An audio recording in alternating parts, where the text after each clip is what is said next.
Of the industry is obviously going to cause more of that industry. And to lubricate the trust connection between people until they have enough. Yet we could still look at biological reality in determining who's a female, even if there are. Why don't you denounce feminism the same way that you're denouncing capitalism? If you don't... For something to be objective, it needs to be verifiable. And you can't verify...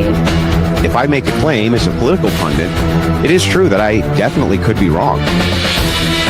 That you're promoting, right? Ideology is the main tenet of politics, right? This is my ideology.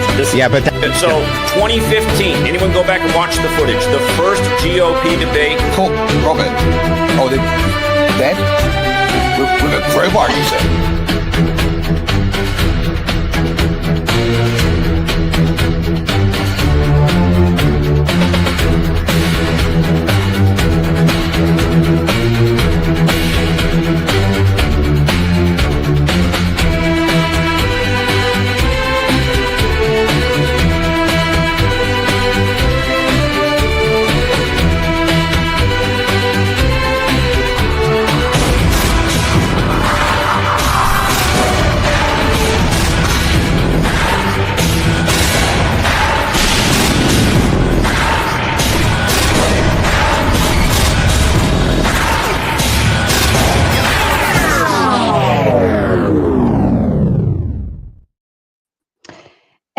Good evening, ladies and gentlemen. Welcome back. I'm so excited after this weekend. We all had an impromptu crazy stream, and now we're back to our normal streaming hours.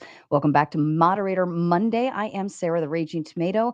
This evening, I have with me Eli Nix, Marte Reyes, WIC TV, and of course, Eucharist with his first time on an official panel this evening.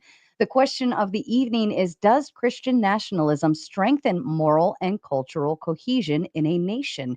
Eli, would you like to kick us off with your opening statement, please? Sure would. Okay. Tonight I'll be arguing the affirmative for the proposition, does Christian nationalism strengthen moral and cultural cohesion in a nation?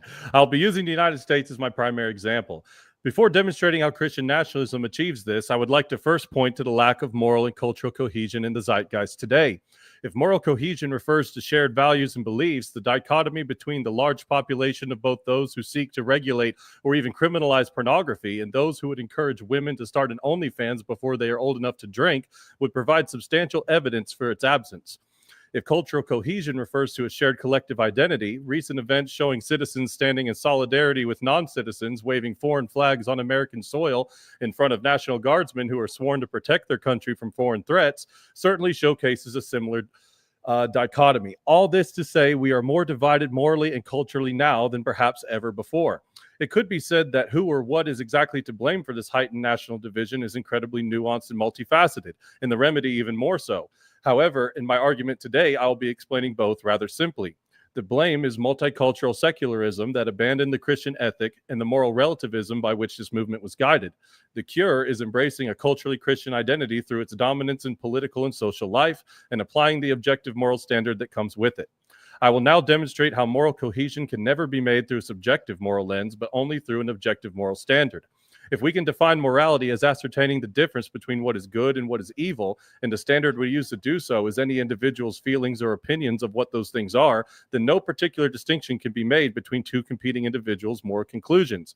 This is not a meaningful distinction at all, but rather an unjustifiable emotional assertion. Through this paradigm, my opponents actually have no epistemological basis by which to ground their opposition to Christian nationalism, at least not one that could invalidate ours if we were to simply use the same methodology. Only an objective and rigid standard by which we can determine right from wrong can we make informed decisions that we can be unified under politically and culturally. If Christian nationalists succeed in securing dominance in social and political life, the application of our objective standard will thus be organically cohesive. This can and will be done through the current democratic system, so those who resent, dissent, and protest with their subjective grievances can either yield to the will of the people or, frankly, kick rocks. Besides, as I just pointed out, if morality is nothing more than individual preferences accumulated collectively through mass consensus, then by their own standard, they have been voted out. When it comes to cultural cohesion and a shared collective identity, the Christian worldview that would be spearheaded by Christian nationalism has tried and true pragmatic results. Christianity is the ultimate blueprint for strong families and strong communities, which are the root prescription for nearly all issues our current society is facing. If it can be philosophically shown that these things are objectively good, it can be evidentially shown Christians are historically good at it. Those who would seek to dismember families through promotion of divorce, redefining marriage through homosexuality and polygamy, and cease reproduction through abortion cannot say that they support strong families or communities because of these antithetical behaviors. When a nation sources its identity in its families and communities, we begin to collectively share a mission of success and establish a neighborly kinship. And the fall of our cultural cohesion began when we chose to believe that diversity and individualism was our strength rather than these principles. In conclusion, a Christian dominance in culture and government would restore cohesion through shared structure and recognition of objective truth. This is not brought about through tyranny or brute force, but through a grassroots shift of the social paradigm through dialogue and debate like the one we'll be engaging in tonight. These efforts will hopefully lead to people's conversion to the faith, or at least an acceptance of its ancient moral ethic.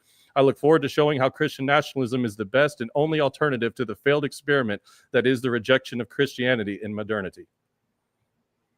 Thank you, Eli and Marte. I hope you're with us. Yeah, Marte, to you, sir. Okay, I'm not going to be long. So, Wick, we meet again. Eucharist, funny name, but not like that at all. So I'm going to begin by saying we want to see a world of Christian ethics. We absolutely do. And a world of Christian ethics we want to live has to be enforced. Has to. Then you have to have Christian politicians to enforce this. There should be no way Christians shouldn't be enforcing this as a way of life by preserving these Christian tenets in society. We want people in powerful positions who share our ethical framework. How would this be bad? Libertarians and secularists do everything they can to undermine this. This is why progressives end up with power. They don't simply care. So as a nation, we bought the big lie. And this lie is that Christians can't and shouldn't be in power. They shouldn't rule anything for that fact. And being the most Christian means that you shouldn't rule anything. So Christians should be constantly persecuted while everything we love is torn down, stripped, taken away, torn from us. They want to destroy our traditions as we see marriage warped and destroyed right before our very eyes. Why are libertarian, secular, or liberal ethics better in any shape or way from any other ethics that you would presuppose in this debate? I'd love to hear it. We, under Christian ethics, don't believe that might makes right, but we do understand that might makes. We can get into that later and tangle a bit. Individual liberty without virtue is dangerous. That's my whole point. Each one of our colonies had a state religion. State religion was intact even years after the ratification of the Constitution. I'd really love to hear your argument and see if you can replace this with anything better. I concede my time. Thank you, Marte. And Wick, to you. Okay. It's going to be exciting. Does Christian nationalism strengthen moral and cultural cohesion in a nation? That is a question at hand for this debate. The answer, especially in the context of America, is clearly no. Christianity in and of itself is not culturally or even morally cohesive. Different denominations view different acts as moral or immoral, respectively. Praying to saints, for example, is seen as idolatry by some Christian denominations and perfectly fine by others. Christians in Norway have an entirely different cultural experience than Christians in the American South, who have an entirely different cultural experience than Christians in Utah would. The idea that Christian nationalism, whatever that means, would somehow be more culturally cohesive when Christianity isn't culturally cohesive is farcical. We have plenty of examples of entirely Christian communities devolving into fractured elements, leading to cultural divides and, in some cases, even warfare. And I can cite to you the Reformation and the wars it sparked, the French Wars of Religion, the 30 Years' Wars in Central Europe, where 4 to 8 million Christians were killed by each other, the Wars of Capelle, the Peasant War in Germany, literally hundreds of years of conflict sparking from religious differences in culturally Christian nations. And I will also add, the first ever murder, Cain and Abel, was done within an entirely, again, culturally cohesive family. a Christian family, if you will.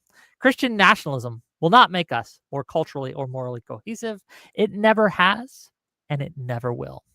I see my time. Thank you, Wick. And Eucharist to you.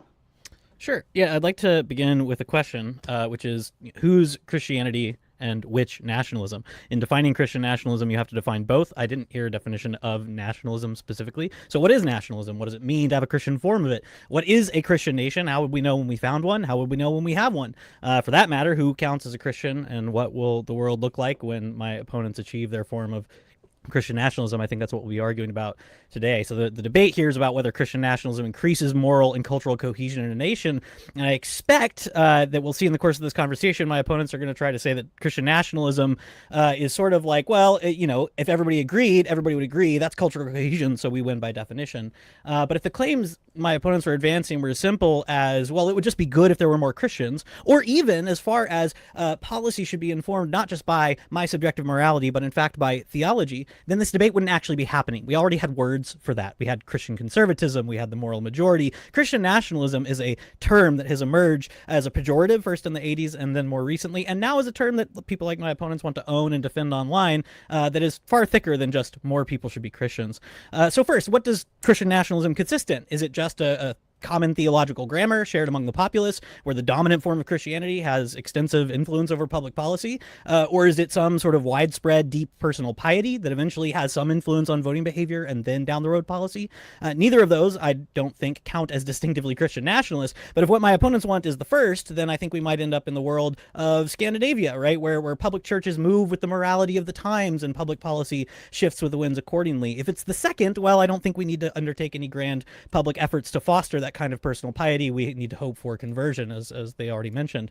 But if, as I expect, my opponents are going to suggest that any examples that Wick has brought up of Christian nationalism in history have happened because of states fostering the wrong kind of Christianity, then I'll suggest to you that the debate is sort of already won on our side, that if what's required for ideal Christian nationalism is some sort of widespread Eastern Orthodox revival and an accompanying upheaval of American Protestantism, not to mention American secularism, then I expect somewhere between their ideal Orthodox utopia and the present day, we will experience a dramatic lack of cohesion, dramatic unrest, untold, unknown variables along the way. In other words, if my opponents want to argue, I don't know if they will, but if they do want to argue that cohesion can only be achieved by a sort of internal moral and religious civil war by way of Eastern Orthodox supremacy, then I'll go ahead and take the W on the debate question.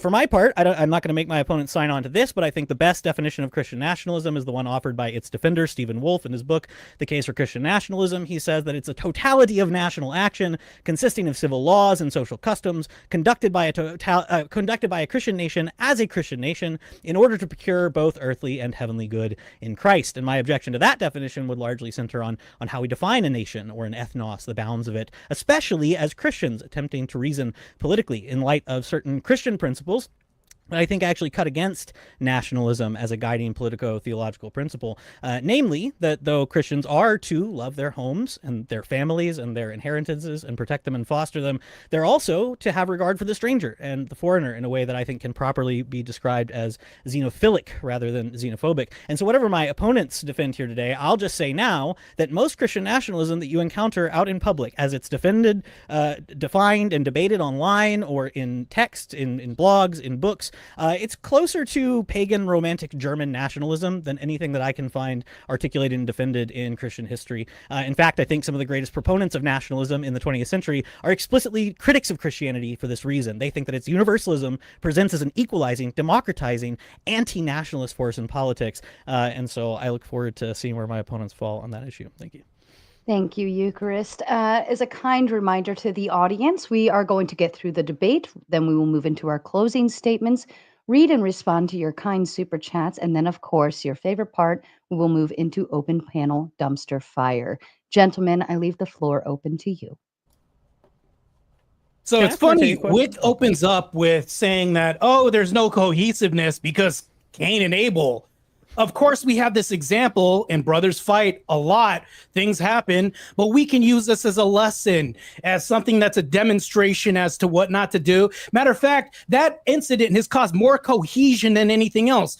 Dare tell me any time when in the classroom somebody is asserted that they're a boy when they're really a girl. How has this been cohesive in society in secular nations? We have people fighting over rainbow flags in classrooms. I don't see any cohesive over this. This battle's ongoing. What lesson is to be learned from this? If we look at Cain and Abel, we can learn a lesson. Matter of fact, this lesson is still being learned right now to better a society as to what happens, a cause and effect in the self-betterment. So if we look at this, we can look at this as tenets that are part of Christian ethics. And matter of fact, since Eucharist brought up, what is Christian nationalism? He doesn't have an idea, but he did bring this up, right? And I do understand that, but I'll give my definition. Christian nationalism is a governance by Christian values in a nation. I know, overly simplistic, right? I'll just leave it at that and pass it off to Eli if he wants it. No, let's stick on that.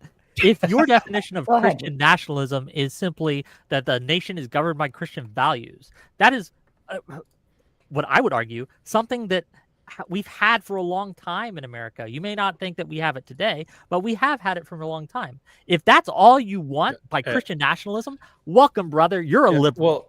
You are a liberal who wants liberal values. You want to use completely power fallacious. Hold on. Let him finish. Isn't a Christian value to actually have courtesy and respect others when they're talking? I would hope it would be. Regardless, again, if all you want is simply to have more Christians in power, bravo. We have currently, as exists, a way to do that. You can go and persuade others to be more Christian, and I encourage you to do so. I have no problem with Christian morality. I think it's very good in many respects and in many ways. Again, if that's all you mean by Christian nationalism, that's just liberalism by another word. No, I think that we mean a dominance in the social and political life of the country. So it's not just having Christians around. It's an actual dominance of the zeitgeist and of the mind of the country in general. So that would not fit the definition. We're talking about enforcement also as well, too. So yeah, okay. I want to talk about what that enforcement looks like, but I think it's kind of funny though that like you let off by being like, well, since Eucharist wants to pull this, well, what's Christian nationalism card? I guess I'll have to define it. Like that isn't the debate, right? So we need to know what Christian nationalism is if you're going to argue it's creating this cultural cohesion. That was just kind of a weird way to open. I would like to know your definitions. I'm trying to make sure I'm not knocking down straw men, but I was curious about something in your intro, Marte. You seem to assume that the only alternatives to Christian nationalism are either secularism or libertarianism, and I'm curious why you think that, because when I look at the history of Christians wrestling with political thought from, Jesus onward, I see a pretty rich tapestry of a variety of opinions on this issue, from some people suggesting Christians shouldn't be involved in politics at all, others suggesting we need some sort of actual theocracy, some union between church and state, others suggesting something more like Christendom, where you have the emperor being, disciplined by the church, etc. Like, so I just don't know why you would say, well, Christian nationalism is the only option unless you want secularism or libertarianism. I didn't hear either. Did I ever say only option? That you seem to present those as the choices. You're like, secularism and libertarianism have nothing to say against this. Okay, well, you seem to assume that that's the only thing that we could. You're actually making the assumption, because I've never said that. That's never left my mouth. What I've done was I've given you a few options. Now, if I went ahead and sputtered atheists, agnostics, I'd be here like for an hour, right? But to cut everything short, I gave a few examples, right? In order for us to continue on with this conversation, I can't have a whole diatribe of like a litany of examples, which I can. There's many. But I never presented this dilemma of like, oh, there's only this and that. What I'm doing is I'm opening the floor to give you some examples to give way for this conversation by telling you that this is optimal. That's all I'm saying. That's all I've said. And I was very concise when I said this. Asserting it, you need to prove it. Correct. This is optimal. And I've asked the question, and I've actually posited this. Can you tell us why Christians shouldn't rule and use force? And we can get into this the same time. As a politician, right? There's no way that you can separate religion from state anyways. Anytime you have a politician who says, I believe in God and all my ethics come from God, you are to rule based on how is he wrong? How is that separating church from state anyways? And he is using the enforcement arm of law enforcement, military power to do this and everything else underneath his Christian ethical system. Well, sure. So, no, go ahead. Sorry. I would just say, I think your definition is overly broad, and I think this is why this debate is happening. I think this is why Christian nationalism is such a hot, contentious topic, because you say Christian nationalism is a governance by Christian values in a nation. That could take a lot of different forms. So let me just give you one example, right? So I think you could imagine, right, somebody having an idea that we need to top down create some sort of propaganda that convinces everybody that we're right and those secular libs over there are wrong and our way's better and healthier and everything. And that might be true, actually, all the things that the propaganda is saying, but it is a kind of propaganda. And then we need to gain some power, even possibly if we're not in the 51% majority or more, and enforce our values if we have the politicking opportunity. You could also alternatively have somebody who is a Christian, who is elected to office or appointed to some high station in a non-liberal democracy, who says, how can I, as a just ruler, carry out Christian values in my work, which is a much less social engineering kind of question, right? I hope you can see why these two things are different and why Christian nationalism comes off to people as this sort of like social engineering kind of project rather than a call for simple Christian faithfulness wherever you find yourself in power or influence. But right? do you think that the same kind of social engineering and propaganda hasn't come from not just secularists, but anti-Christian organizations? I mean, this is a pushback to that. I think that if there's going to be those kind of social engineerings, there's going to be those kind of propagandas, we should do it with the moral ethic that actually has a prescriptive value. So that's why I want to ask you, Eucharist, as a Christian, when we talk about nationalism, at least in the way that I'm looking at it and I'm defining it, we're looking at the dichotomy between what is patriotism, what is nationalism. Generally, what I found is that with the definition of nationalism, it's not just pride in the country, but a superiority within the country, right? So when we put Christian in front of that, we're saying that Christianity is the superior moral ethic. And I would like to ask you as a Christian, what ethical system do you find to be superior to the Christian one? I wouldn't say there is any ethical system superior to the Christian one because I'm a Christian, but the nationalism part is sort of what I'm grappling with, right? So one, the superiority question I think is really interesting, but sort of what are the bounds of a nation and what constitutes it? Who's in, who's out? These are sort of fundamental political questions that nationalists grapple with quite extensively. I don't always hear Christian nationalists grapple with as well. So we're really bearing kind of like the major question that I think that gives the lie to Christian nationalism. Which type of Christian are you, right? Remember that scene in the movie Civil War where the guy, like, what type of American are you, right? Yeah. Next to the pit of bodies. I think that's going to be the question of the day. Which type of Christian counts as a Christian nationalist nation? Do Mormons count? Are they Christian in your worldview? Wick, I want to say, Catholics I think count. Can I just finish? Oh, right. Yeah, sorry. The Catholics count as Christians in your worldview? How about a Protestant? Do they count as Christians in your worldview? Right. And so this question of which type of Christian are you is going to see the destruction of any moral kind of cohesion you think that you can bring, or any kind of cultural cohesion that you think you can bring. Now I'm done. You can respond. Well, yeah, I disagree with that fundamentally. Your whole opening was incredibly easy to debunk because there's tons. Yeah, whoa, you got on me for interrupting and then did it about 3 seconds in. Hold your horses. Anyway, we've got Protestants, we've got Catholics, we've got Orthodox, but we have a unifying factor, and it's the Nicene Creed. And we agree on a policy level way more than we would ever. When was the Nicene Creed formed? At least in our church, we have it within the first 7 ecumenical councils. So yeah, there's different variations of the Nicene Creed. I don't have it off my head, but it's not relevant to this debate. It's not relevant to this debate. No, you know what? Hey, don't get on to me for interrupting and then interrupt whenever you say refute it, and then I get 5 seconds in and you interrupt me. So how about we don't do that? Is it the no? You're not going to tell me why I'm wrong when I haven't finished my sentence, buddy. How about cool it? No. Come on. That's outrageous. That's outrageous to bitch about interrupting and then do it 3 seconds in.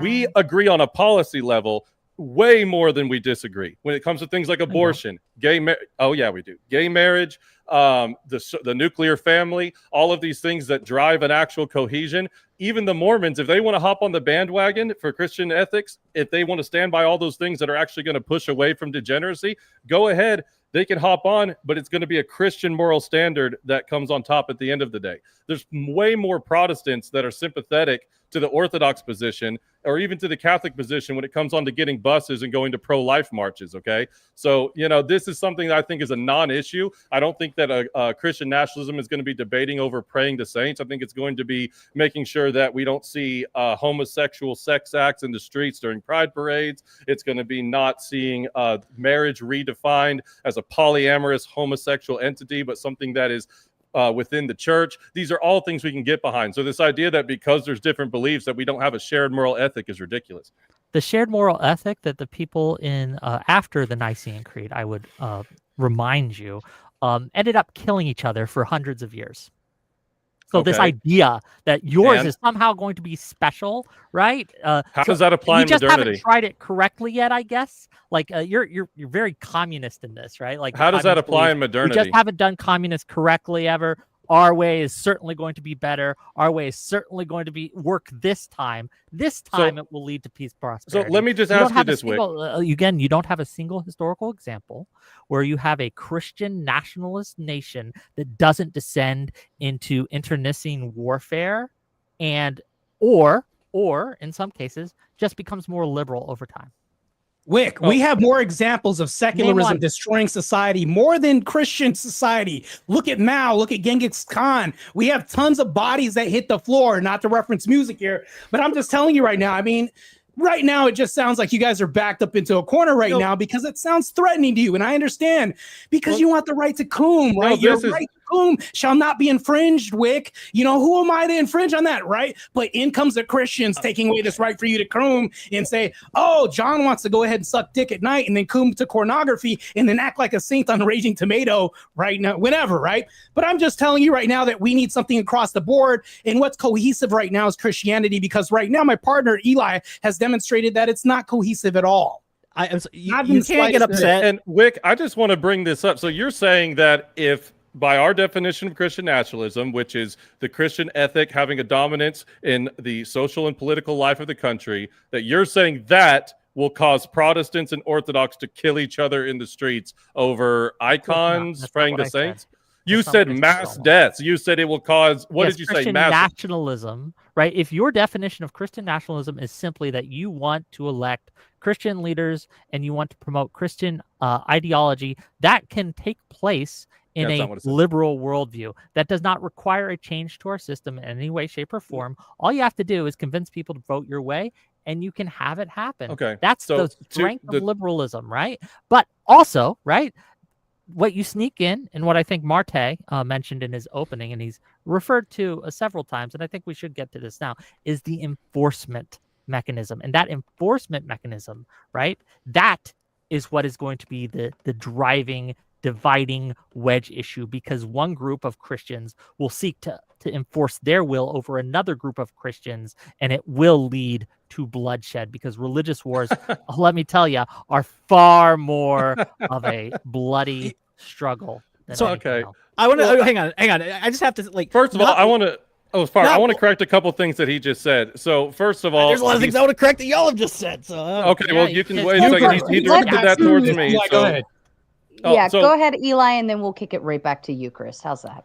Gotcha. So again, his definition was electing more Christians and something else. Neither one of those things included dominance in the social, cultural life, and dominance in the. It's not just electing them. I know we can still do that, but it's a more of a domineering presence where the collective identity leans on a Christian ethic. So now, here's the second part. Is you said we don't have to change the system. We're not advocating for changing our democratic system. Yes, it would be through the conventions that we have, through the electorate, through democracy. But this would be a more totality of a pushing of the ethic, not something that, well, when you say we already have that, but then you look and you see what is actually having the cultural and social dominance of today. What's America really known for? We're known for Trump, wet ass pussy, a lot of really nice rap culture. That's not what I want America to be known for. Okay, I want it to be known for something deeper and more righteous than that.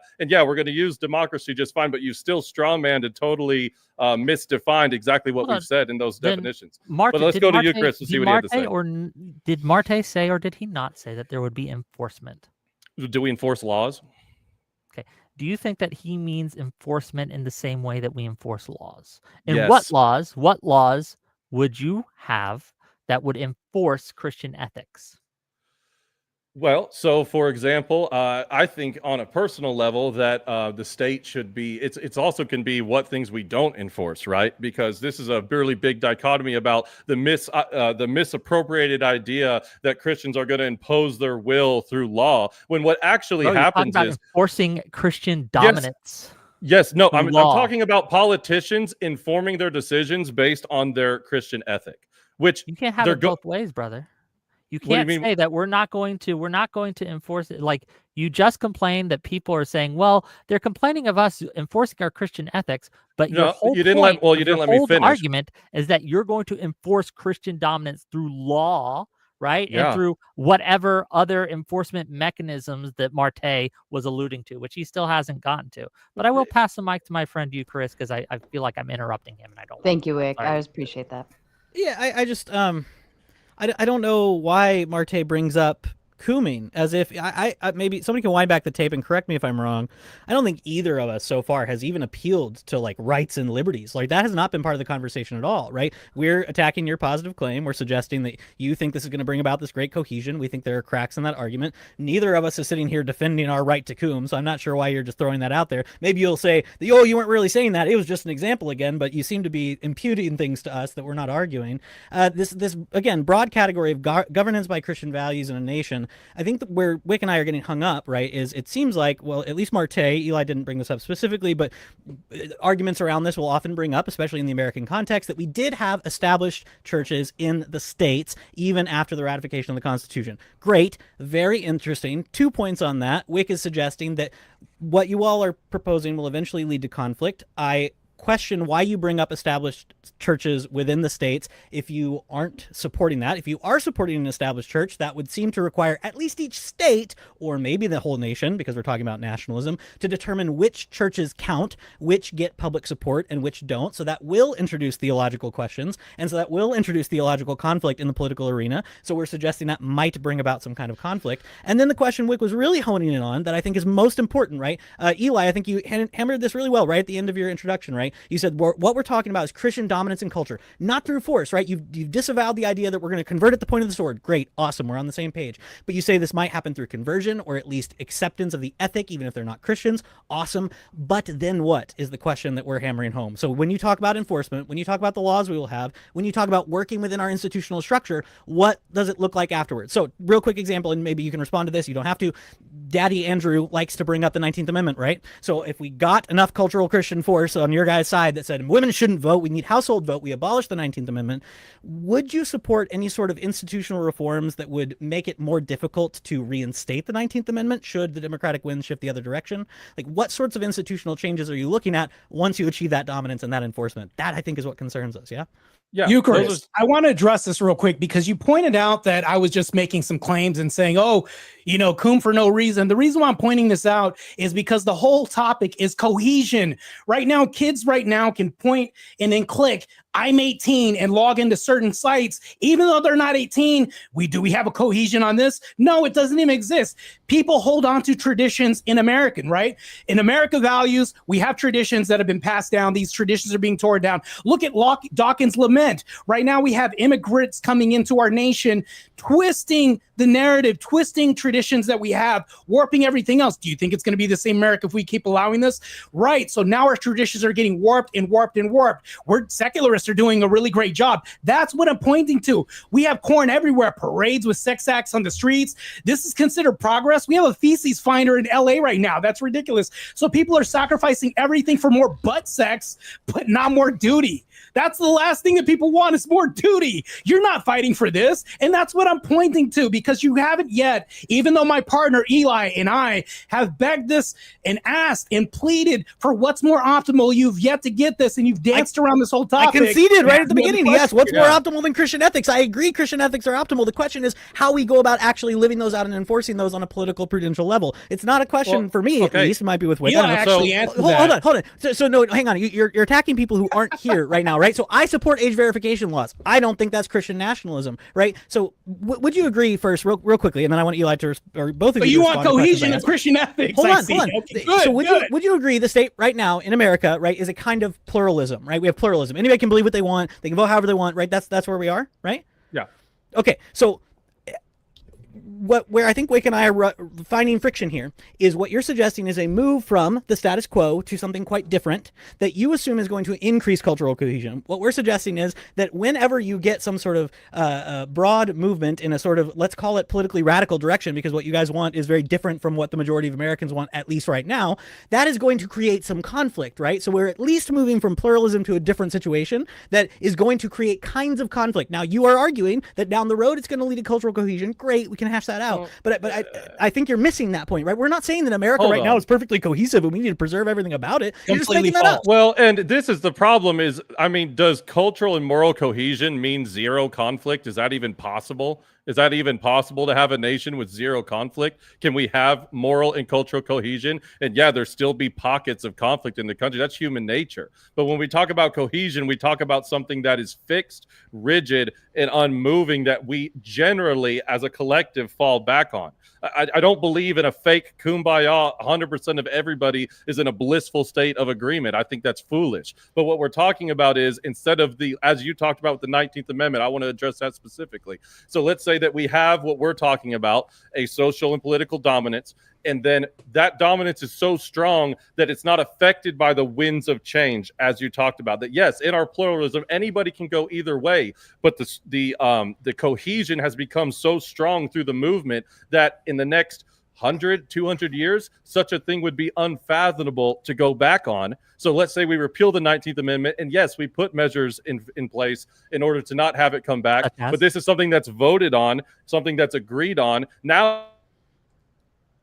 Uh-oh. Oh no. Uh-oh. Oh no. God That's struck such a good him freeze down. That's mode. okay. I can too. do a 1v2. I mean, I'm ready. Yeah, he'll God come back. struck We'll give him just a down. second. Yeah, once his- he gets back, but well, to fill the time, right? Again. Wait, hold on. He's back. Wait, Oh, wait. he's back. There he Okay. is. Down on your laurels. Sorry Eli, about go that. ahead. You Well, left yeah, off just- at that. Go ahead. Okay, all right. So can someone remind me what the last thing they heard was? You said that you might, with that overwhelming majority, put in measures to make it harder to make that change in the future. Right, but what we're doing is we are falling back on a rigid ethic. We think that the kind of cultural zeitgeist mentality that, hey, we can the winds can change in whatever direction is the problematic part of the lack of moral cohesion we have in the country. That there is so many differing opinions, morality is subjective, but whenever as a culture, whether you're a rigid believer in the Sky Daddy or not, you say, hey, our culture is kind of generally leaned toward this culture's ethic, and it works, and it has worked, so we're going to keep doing that. Again, no two different denominations of Christians share a culture. When you say you have this fixed, rigid moral framework, as soon as you try to decide and hammer down the specifics of what that is, your system will break down. Okay, because no, that's completely false. That is just I know you think completely I know you think that if Protestants and Catholics get on a pro-life bus that they're just going to start stabbing each other. They but killed each other for fucking hundreds of years, brother. I know, not in modernity. I brought in Kong and everybody else that's created more wars, more violence, more bloodshed. Secularism bodies hitting the floor. Remember, I brought this up, but you negate all this. You are arguing that your Christian cultural cohesion will be better. And you have yet to demonstrate that. I keep asking, and you keep refusing. Okay, so let's go over what we agree on. Let's go over what we agree on. Do we overwhelmingly agree on the triune God? Let's say between Protestants. We're not talking about more. Protestants, Catholics, yes. Protestants, Catholics, and Orthodox. Yeah. Do we overwhelmingly agree on the triune God? Not really. Okay, so you don't know what you're talking about, and you're irrelevant. Do we all to this debate. overwhelmingly believe that Jesus existed? As Christians. Protestants and Catholics don't overwhelmingly agree in the triune God. Should you be praying to saints? Which day do you celebrate the Sabbath? How does that affect legislation or social cohesion, for that matter? You look at these, specific. Do Protestants want to kill me for praying to saints? There are hey, plenty of I don't know if you know about this would. guy called Cromwell, but where's that? Wait, hold on. Can you give me a demonstration of Protestants who want to kill him for praying to saints? Me and Eli will wait. No, hang on. I think we're. Hold on. Can you point to any crimes in the country where this has happened? Wick. Give us a demonstration, Wick. I'll wait. Are you wanting me to demonstrate where a Protestant might want to kill a Catholic over religious differences? I can give you the history of Europe. No, in give the us Reformation. Great, give us a demonstration right now. Okay. Are we worried about slavery rearing its head again because of the 30 Years' War in Central Europe? Okay, the Wars of Capel, the French Wars of Religion. Again, millions have died. Let me see if I can let me see if I can clear part of this roadblock Wick, here, right? Christian ethics ended slavery in Britain. What are you talking about, Wick? This is crazy.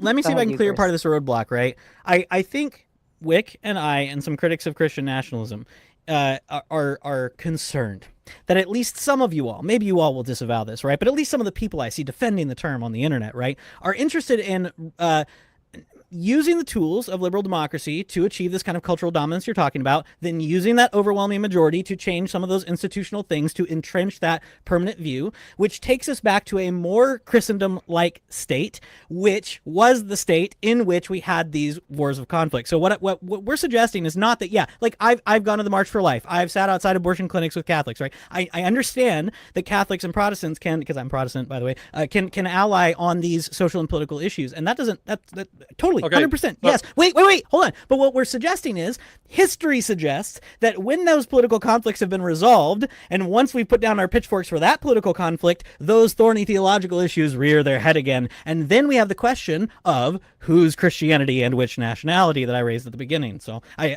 don't know that y'all have resolved this. I think it's a slippery slope fallacy. I don't think you have any rigid, reason to believe that it's going to do that. And even if it did, so what? If the will of the people is to change some of the structure of democracy and it's voted on through the current democratic system, then who cares? It was the will of the people. I'm sorry, hang on. So you guys are suggesting, both of you have said at various times, can you give me a modern example of this sort of, killing people over the faith thing? You've mentioned that, but, you're going back to the Reformation, you're going back to the wars of religion. Give us a modern example, right? We live in modernity, which is a beneficiary of liberal democracies, and what you all are suggesting, we're suggesting, seems to undercut the foundations of that liberal democracy that has given us this peace around these religious topics, right? But hold on. It's not a slippery slope fallacy to suggest that history teaches that in the absence of these thick protections for the kind of liberties that allow us to exist in a pluralistic society, those things lead to conflict. They just have always, right? Liberalism, and to piggyback off that just real quick, liberalism was the solution to the wars of Christian nationalist internecine conflicts. Liberalism solved the issue. It asked the fundamental question, even though we have differences, how can we live with each other? How can we live with each other, even though we recognize that there are some reasonable differences and sometimes even unreasonable differences, very differences that are almost insurmountable to get past? Liberalism provides and has provided, as you have said, again, the reason Protestants don't generally, the IRA excluded, right? Like, and all that conflict, right? But generally, that they don't do that anymore is because we live in a liberal society. That's what has solved the problem. When you advocate, the same folks that said that to get rid of that liberal society, you are advocating to take away that protection, that shield. The same folks that say that the border was secure are the same people that are saying that DC is safe. At least Christians are more secure in our belief that we're consistent in this matter. We don't see that anywhere else across the board when it comes to laws, functions, duties. One at a time. I don't see any of this. I don't see any cohesiveness across the board on the other end of the aisle. I don't see any of that. As far as Christians, we are in alignment and we're consistent on our front. Even Eli has pointed this out numerous times, but you're still dancing around the subject of cohesiveness. That's the topic here. We're going to bring it back to that. Just real quick. I mean, I think it is a slippery slope because what you're implying is that if we have what we succeed in and what we are talking about in this debate today in modernity, that it will naturally slip into some kind of archaic theocracy that is going to repeat history, and you have some kind of certainty of this, which you don't. What if I don't want to get away from what we're talking about in modernity today, because that's what you're trying to get us to admit, that our end goal is to have some Trumpian emperor that we're going to crown and we're going to go back into archaic times. I'm not trying to get you to admit anything. I'm just asking questions, man. I'm just asking questions. Well, okay, fair enough. That's fair. I'm just wanting to say that that's not where we're having the debate right now. We're talking about the Christian nationalism that we have proposed, number one.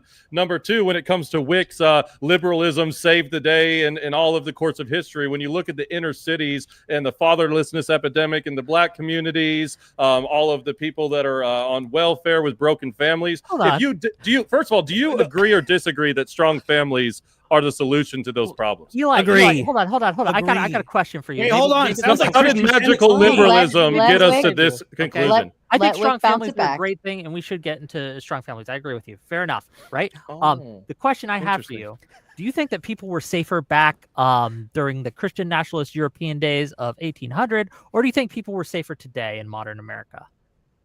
I think they were safer whenever Christianity was around 90% between the 50s and 60s. No, you were wrong. The life expectancy was way down, right? People would be killed all the time over fractious conflicts. Crime is actually, pretty down historically from its high levels. And again, we have never lived in a safer society than we do today. Wick, you're negating his whole point of families being broken. Matter of fact, when we have the biggest epidemic of single motherhood that's happened, when you look at the outcomes, prisons are filling up. Chicago, look at DC right now. I brought that up, but we skipped over that. By the way, I'll go back to that. And when you look at society, I just asked a question. Hold on, Marte. That's not safety to me. That's not ensuring the safety of kids. That's not ensuring the safety of two-parent families and households when we're encouraging guy-on-guy relationships and destroying traditions that we have since the dawn of time. I mean, I'm telling you right now that you guys are destabilizing this, which is the lack of cohesiveness. We had state religions. That's been broken down by what? Liberalism, liberal ethicists. This is crazy. Let me bring up some stats real quick. Just real quick, Marte. I asked a question directly to address the DC crime issue. I'm asking you, if you were to choose whether you wanted to live in 17th century Germany or you wanted to live in DC, where do you think you would be safer? Where do you think you'd be less likely to be accosted? Where do you think we'd have a higher life expectancy? Which one?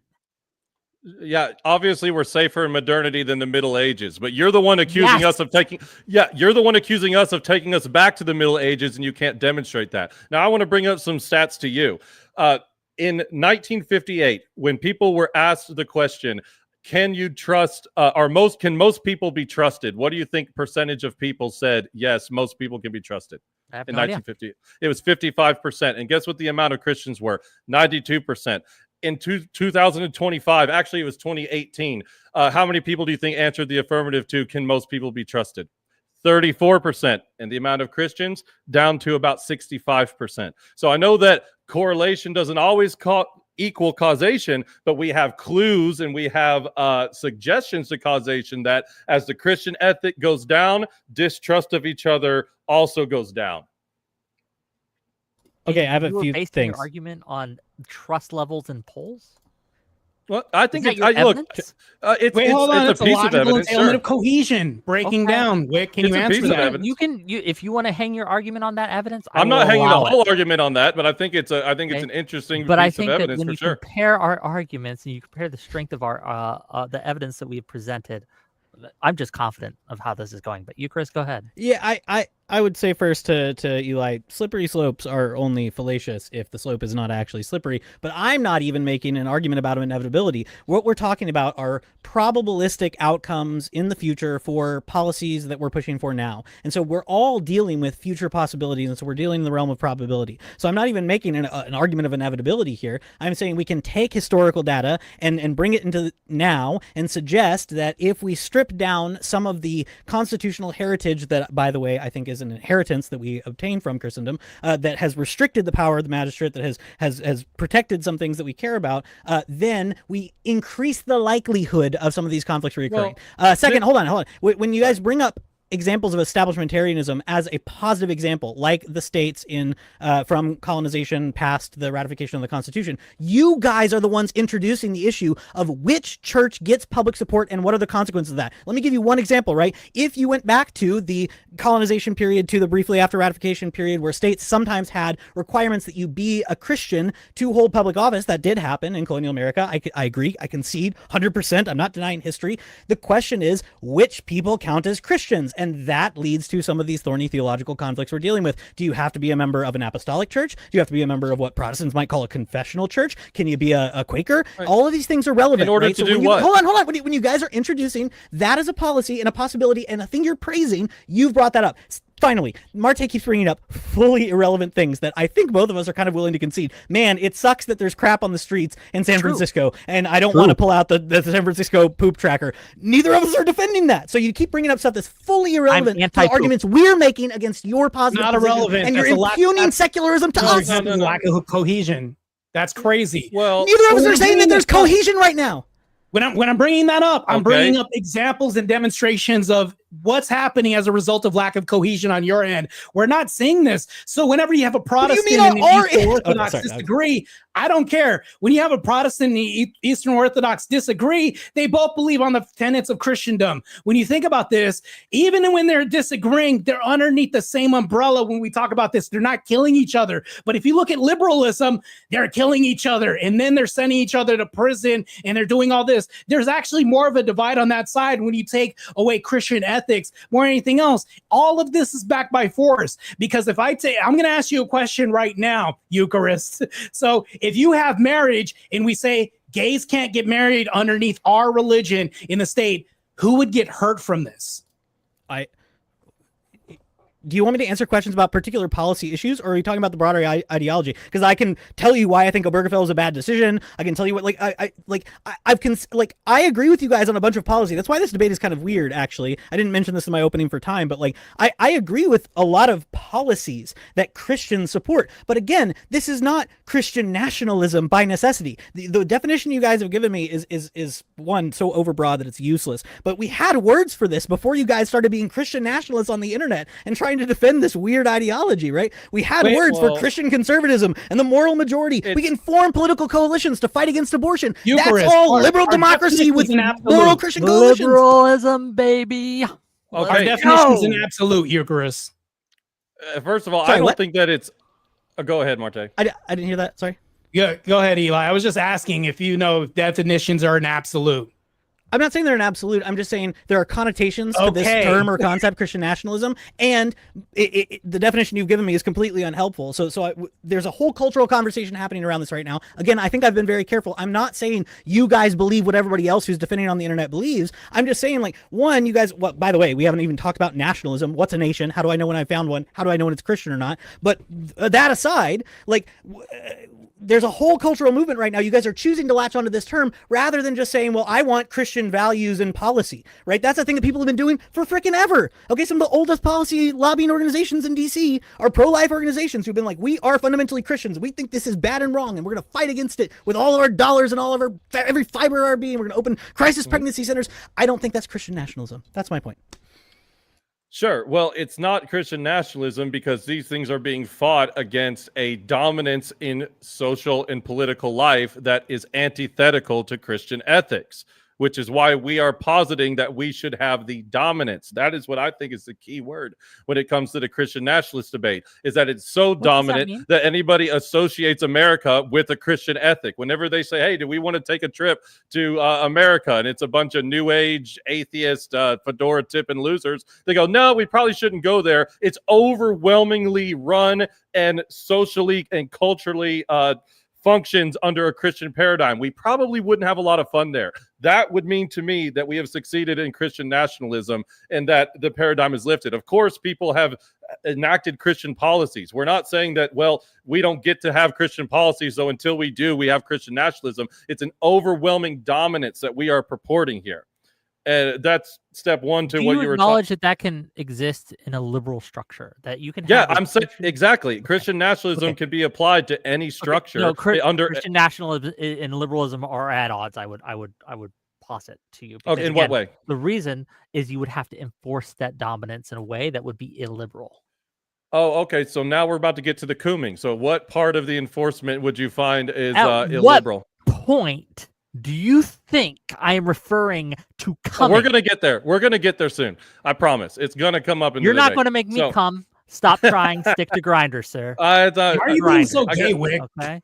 Yeah, He's the one that's talking about making me come. His thoughts, I not mean, you mine. guys, if you guys keep up the gay chatter, I'm gonna be throwing the fireman. I'm gonna be throwing the fireman. Isn't it ironic? A lot ironic? Earlier than normal. We want to keep everything straight here. I mean, as far as our end, they can be as gay as you want. But that's cool. But anyway, regardless, you see how benevolent we are. We're going to allow you to be gay on your side, but we're not going to tell you what to do, but we hold our Yeah. standard and we're consistent on our end. And we want to have a superiority that's better and more optimal that everybody can recognize. Even if we have infighting, it's still consistent, a standard that's more optimal. And what would be wrong with this, Wick? Can you tell me anything that would be wrong with this? Whereas your side is clearly kind of gay, but on our side, it's like we're consistent. Figure out I how wanna- you would enforce this. Okay, so how would we enforce any law? The Christian dominance culturally. Again, as I said in my opening, we do this through grassroots efforts like these debates, like conversion, all of this. There's a movement coming up, propaganda, NGOs, Christian NGOs that would come in and do the same thing that the liberal NGOs do. It's coming into churches and saying, hey, you know, you guys talking about probably once need you've some done it. training. Okay, So, hold on. once we've we're got not it. talking about Oh, no, let's we're not follow talking that about one. using the system. We're using the system. Please let me Wick. ask the question so you understand what I'm asking. Okay, so you've done all that. You've convinced a bunch of people that Christianity is a way. Culturally, you are now ascendant and you are dominant in the culture. How Right. would you continue and ensure to have dominance in the future, right? So that if the winds change, as they often do, especially in Christian nations that become more liberal over time, because like it or not, Christianity is pretty universalist and pluralist in its concepts, okay? So that tends to be the natural trend for a Christian nation. So how would you enforce, right, that they do not slip back into a more secular mode? What enforcement mechanisms, what laws would you put in place to enforce that?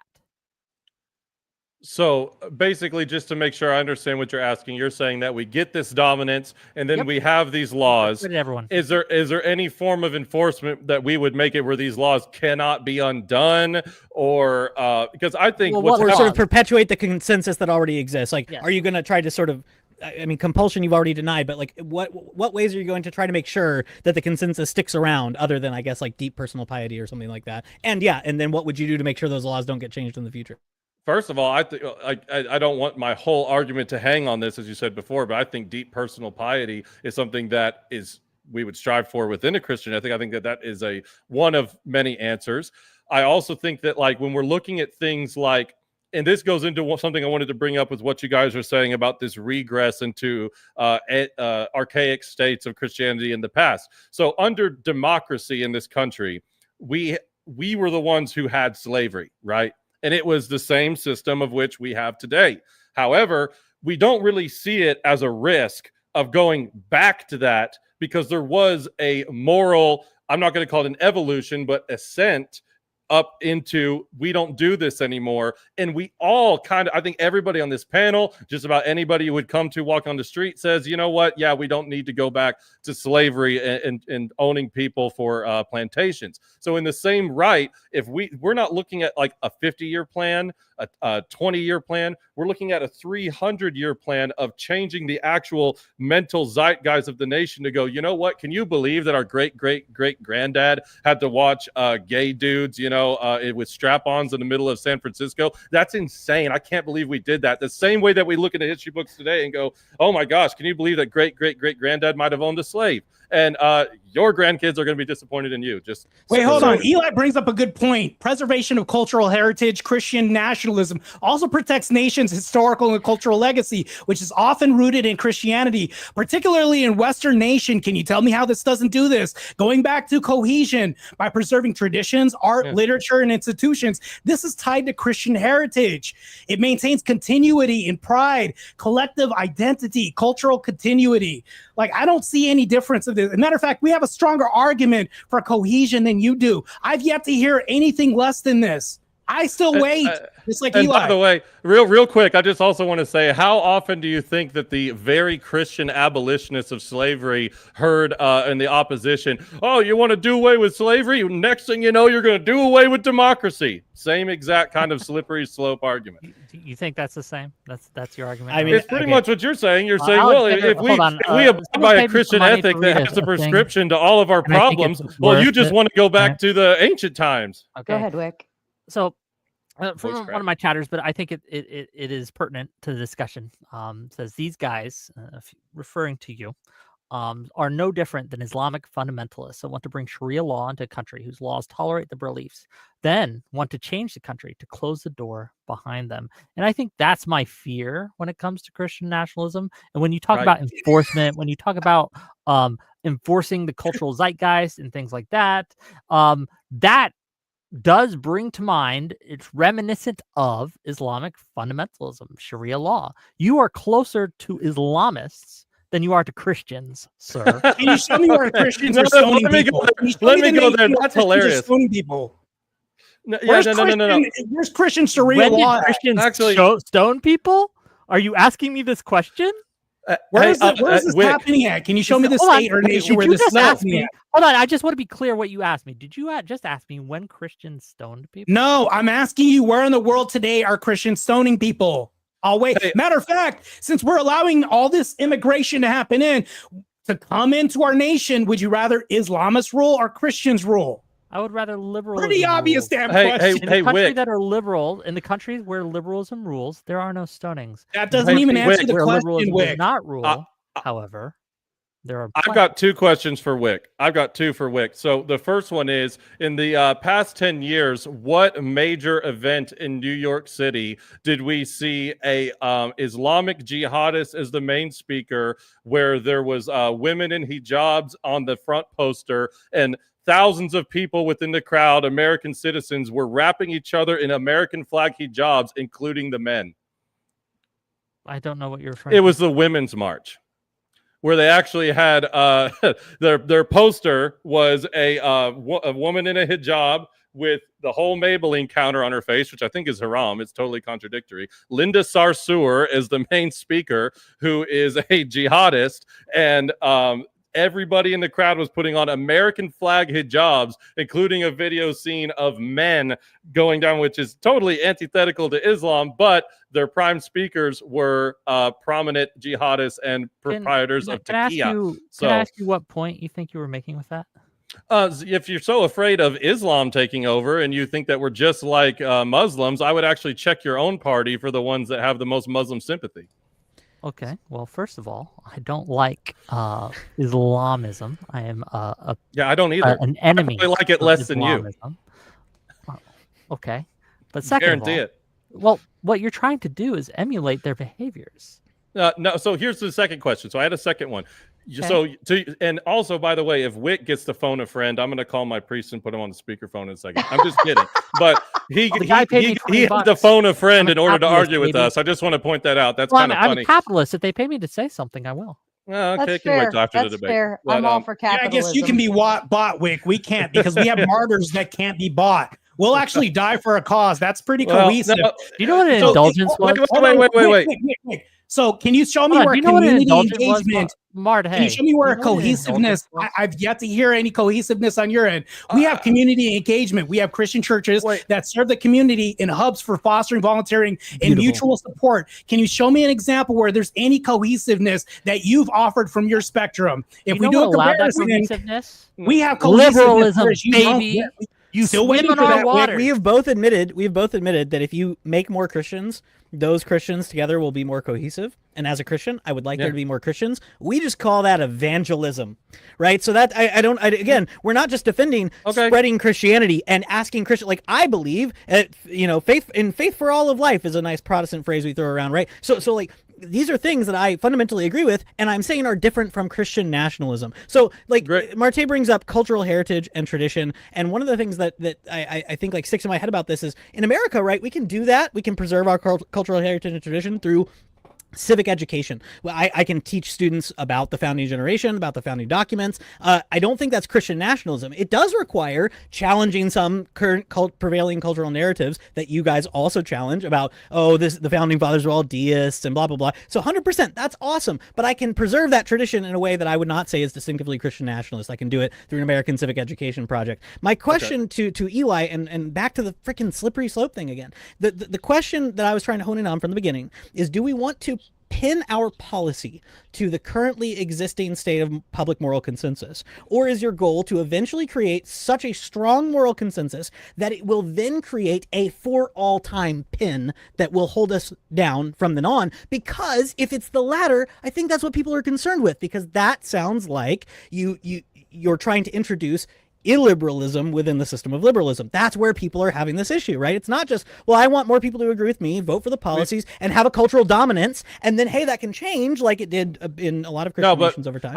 You want to have a flagpole planted that can never change. That's what people are concerned with. That's literally what I answered, is in the same way that we're not going back on slavery anytime soon. I think it would be ridiculous to imply that we are. That's what we're trying to do. So you do want to bring out about a political institution or order that is illiberal or post-liberal or something, right? Why would you, as a Christian, if we were to have the dominance, let me ask you this question. Why would you, as a Christian, if we were to establish the dominance of a Christian ethic, why would you not want that to be something rigid that could be taken back on?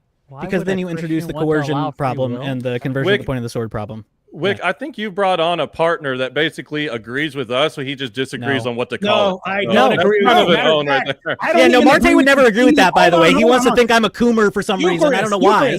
Eucharist, I'm just telling you right now that I don't agree with your lack of cohesiveness with your Timu mustaches, because ours are cohesive. We line up at least. Countries like you guys are like a power. I let you talk. I didn't even interrupt you. Countries like important point. They're like a power flop. They look countries in like colors. Italy and Spain maintain strong national identities by embracing the Christian architectural and artistic heritage, which attracts tourism, fosters pride. In contrast, nations de-emphasize their heritage by taking away Christian nationalism or Christian ethics by risking losing distinctiveness, as we see in some secularizing European states with declining cultural confidence. Can you show me a better example of lack of cohesiveness? Marte, I have a question. Are you reading from ChatGPT or from Quora? Not reading from ChatGPT or You're reading from something. All right. We're allowed to. We can put notes down at any point, right? Look, I'm not against cultural cohesiveness. I'm not against cultural cohesiveness. We're arguing about whether. Pardon me, gentlemen. I think Wick wanted to squeeze something in here. Wick. No, it's just it's like, look. They're a palette swap. Let's be clear. Eli and Marte, they're the same person. Look at them. Look at them. They're the same. That's a compliment. They have the same hairstyle. They have the same cohesive. They're just a palette swap. They're just hold on. colors. If he took his shirt off and I did, he's gonna mog me so hard. We are not the same person. He is right about that. I would mog all you guys, but go ahead. Right. No homo. No, that's that. I mean, like, yes, if we were having a debate about who's the better bodybuilder, Marte wins. But we're not having a debate about who's the better bodybuilder. We're having a debate about, again, does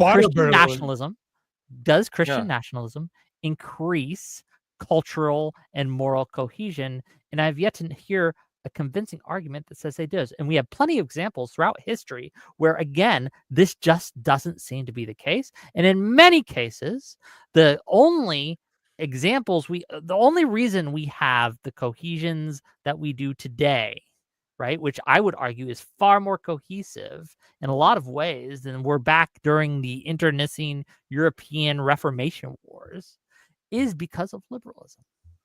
Okay, but didn't your partner just say that you guys both agree that we lack cohesion today, especially compared to spectrum? Hold on. Kind of backs up in there a little bit. That we are not entirely cohesive today, but we can also say that we are more cohesive today than we were 300 years ago. And the question is cohesion over what and for the sake of what and at the expense of what, right? I'm sure that you would both agree there are ways we could achieve cohesion, even on things you like, that would be bad, right? Like point of the sword kind of conversion, right? If I could just force convert an entire nation to Eastern Orthodoxy, I know you guys didn't do that as much as the Catholics did, but imagine I could force convert an entire nation at the point of the sword to Eastern Orthodoxy. I could achieve consensus, right? And if I had a good enough military, I could maintain that consensus, but that's probably bad, right? Yeah, then that would be against the Christian ethic. So that would be consensus on what, for the sake of what, and at the expense of what. These are the questions we're asking. Okay. So I mean, we agree there's a certain amount of, when you have pluralism, you have disagreement, but you might have consensus over certain shared principles or values or history or heritage. All of those things can be sites of cohesion, even in a pluralistic nation. Ask me those questions again. I can answer them all directly and easily. Over what? Do it one more time. Give me the rundown. So cohesion, over what principles? for the sake of what? What's the goal? What's the end? And then at the expense of what? What are we sacrificing to achieve cohesion?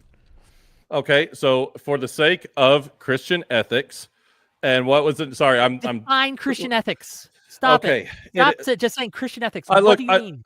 I'm sorry that you didn't prepare for the debate, but Christian ethics would be those laid out within the Nicene Creed, within the Christian dogmas of the church, the most generalized and agreed upon principles of the Sermon on the Mount, love thy neighbor as thyself, everything that is pushed Christianity throughout history into modernity. I'm glad you defined that, but it's just kind of weird for you guys to do this thing where you're just like, you didn't prepare for the debate because we're asking for definitions. That's happened twice now, three times now. Very strange. I don't like that. Like, that's like we're asking you to define your terms, and you're being like, well, you didn't prepare. Like, I'm asking what you think. Right? That's fair. That's fair. That was probably a low blow. I'm sorry, Wick. Forgive me. You don't have to apologize. It's fine. Oh, thank God. Okay. Anyway, you will have to apologize for your poor debate performance to your daddy later.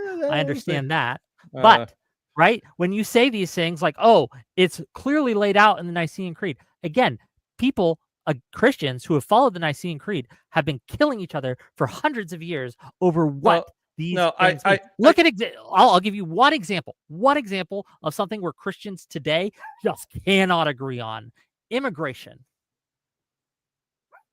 Okay, you think that that's like a 50-50 split amongst Christians? Really? Probably. No. Okay, prove it. Okay, well, I mean, we can look it up. I don't think that that's prudent for the debate right now, but I would almost personally guarantee. You want me to look it up? We can look it up. Fuck it. Let's. But I'm telling you, based on the teachings of Christ, right, and based on the different stances that I know of several denominations, there is a big split within the Christian community over immigration. Right? Should people be stopped from coming to the promised land? Should people? Should borders even exist, right? This idea that nations even should be recognized is something that a lot of Christians simply do not agree on. Look at Jehovah's Witnesses. They won't salute the flag. They aren't allowed to vote. All these things, right? Look at again, there's just so many different denominations. So when you say, Christians just agree on everything, it just shows profound ignorance on Christianity. No, it's not ignorant. Christian teachings like the 10 Commandments or the Golden Rule offer universal standards that transcend individual preferences, Wick. For example, prohibitions against murder, theft. We can all agree on this. The deceit creates a baseline for trust in cooperation in society.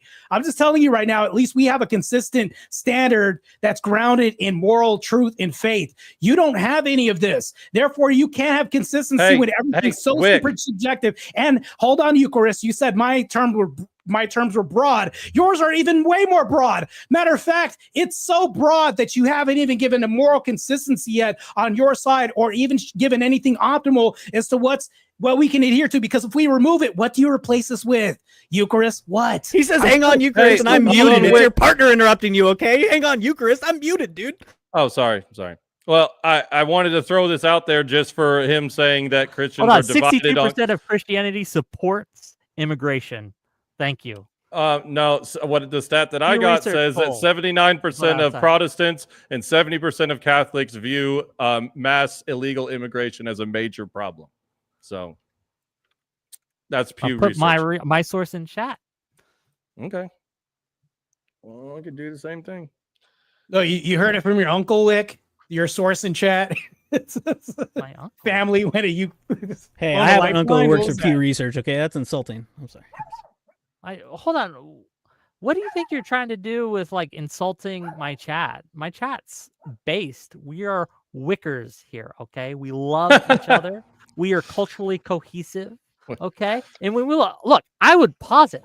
Yeah, my chat is far more culturally cohesive than Christianity as a whole. Wick, is this specifically like legal immigration, or does this have to do with I didn't ask about illegal or legal immigration. I asked about immigration in general. Oh, wow. So my stat says that 70% of Catholics and 79% of Protestants agree that illegal immigration is a major problem. So I think that whole giant split in Christianity thing just got debunked, Mr. Wick. Hold on. Do you think I think that illegal immigration is a major problem? That's not what I said. You're the one who said that Christians disagree on it. And I On just showed you that immigration, they you said don't. immigration specifically. That's way more cohesive than that, Wick. Hold on. You're just okay. Yeah, I and it realized. points to Yeah, go ahead. Put put your thoughts together, Wick. I'm still Okay, waiting. I'm not. You guys are just dumb. Let's be real. Still waiting. Can I tell you something about survey effects? Okay, so like Nothing like yet. treatment effects on Says these the guy who surveys. cited Cain and Abel as a lack of Christian cohesion. No, I'm sorry. You calling us dumb. Treatment. Okay. Okay. I mean, I think most if you ask Americans Christians how hold to deal on. with immigration, you're going to have a wide variety of answers. Okay. And so here's another source that shows that and this is from the 2025 Evangelical Views on Immigration Study, 55% view or support, I should say, immigration even if it's illegal. Evangelicals doesn't sound orthodox, not Christian. Debunked. Well, what about divorce? Is no-fault divorce something that Christians agree or disagree on? I think that it's something that there would be either a 50-50 split or a majority of Christians would be against no-fault divorce. Okay. It's a 50-50 split. It could be, or I think that if it wasn't, you think that's culturally 50-50, cohesive? Yeah, because I think it promotes strong families, which you said that you Wait, agree with. You just mentioned that there's a 50-50 split in the Christian community between no-fault divorce. And Oh, I asked sorry, you if that's culturally cohesive. I thought you and meant said, forgive me. I thought you meant is no-fault divorce. No, make I'm cultural just cohesion. pointing out the divisiveness that exists within Christian communities over different policy issues. I know, but so just because you can point out places where we disagree doesn't disprove the fact that we agree on more than we disagree with, which is where the cohesion. You have yet to demonstrate this. Okay. Yes. Again, because you interrupted when I started giving my list of things we agree on. That is the Trinitarian God, pro-life stances, anti-LGBTQ marriage stances, strong families. That would include, I think, anybody that could reason into it that we should have no-fault divorce and we should incentivize people to not ruin families with divorce, like what boomers brought into the country with their, liberalism and pursuit of happiness and long-haired hippie parties. I think that all of these things point to greater cohesion. We have, like I said in my opening, the blueprint for strong families. We have had this historically, and if you personally agree that strong families are remedies to many of the issues in the country, then I don't see where you can say, well, we should also apply to the liberal ethic of having polyamorous homosexual marriages, no-fault divorce. Okay, so does supporting political liberalism mean I have to support those things? Well, I think that it supports. I think here's what we're pointing at is by saying that what we're proposing with Christian nationalism in a dominance of people who hold the views that provide these prescriptions, when you're saying, whoa, buddy, you better be pretty careful. If you do that, X, Y, and Z thing might happen. And I'm trying to get from your side, what are you so afraid that's going to happen other than these things that I just mentioned being removed from the equation and us actually having that cohesion that we're talking about? So how about you guys tell us, like Wick, I wanted to get back to what your phone a friend guy said. He said that, like Muslim countries who come in and introduce Sharia, they go in through the open door, which is democracy, and then they shut it on the way back. Yep. Okay. My question to you is, if Christians, let's say that we do that. Let's say that we enter in through liberal democracy, and then like you guys saying is your big fear is that we shut the door on the way back and we change the structure of the system. So what? What is the bad thing that and that you can justify will happen when Christians have that abundance of power? So are you asking me, just to be clear, why it would be a bad thing to get rid of liberal democracy? So let's just say for Christians as a majority to have the ability to shut the door and make changes to democracy. Sure. Why would that be bad? Why would it be bad that a group of people is able to override the will of the people to enforce their No, but it's the will of the people that do it. It's the majority it's the will of the people at that time. Yeah, at and one then you want to make point, that permanent. Yeah. But again, so by your own standards, will the people because rules when on. the will of the people changes, it's important that society be able to adjust to that, because this allows people to live. Everybody will with love it because they're the freedom. majority. Do you think that freedom is a Christian principle, sir? Yeah, it can be, but I think so is duty. Yeah, freedom is a in and of Christian itself principle. is kind of the kill shot to Christian nationalism from an illiberal bent. If you do go in and you do start bringing illiberalism into a liberal system, I would argue that that is unchristian by its very nature because it deprives people of their personal freedoms. Okay, what personal Should freedoms a are person being be deprived able of? to decide freely what they believe, what they espouse, what they Yeah. say? Should freedom of Yes. speech Yes. exist? Yes, who's talking about taking that away? Relevance? Again, when this is why I'm asking, right? What laws would you pass? What things would you have? Would you introduce blasphemy laws? Could I, under a Christian national system, denounce the Godhead? Yeah, let's say that we did. Let's say that we had blasphemy laws where if you blasphemed the Lord, we would put you on a stake and put you to the sword. Why would that be bad in your worldview? Because I don't think that people should be killed for what they say and they believe. Do you? No, not necessarily. But why do you personally think that this is bad? Because I think that in order to have the most human flourishing possible, so people can, so freedom of speech, and if we want to get into this, right?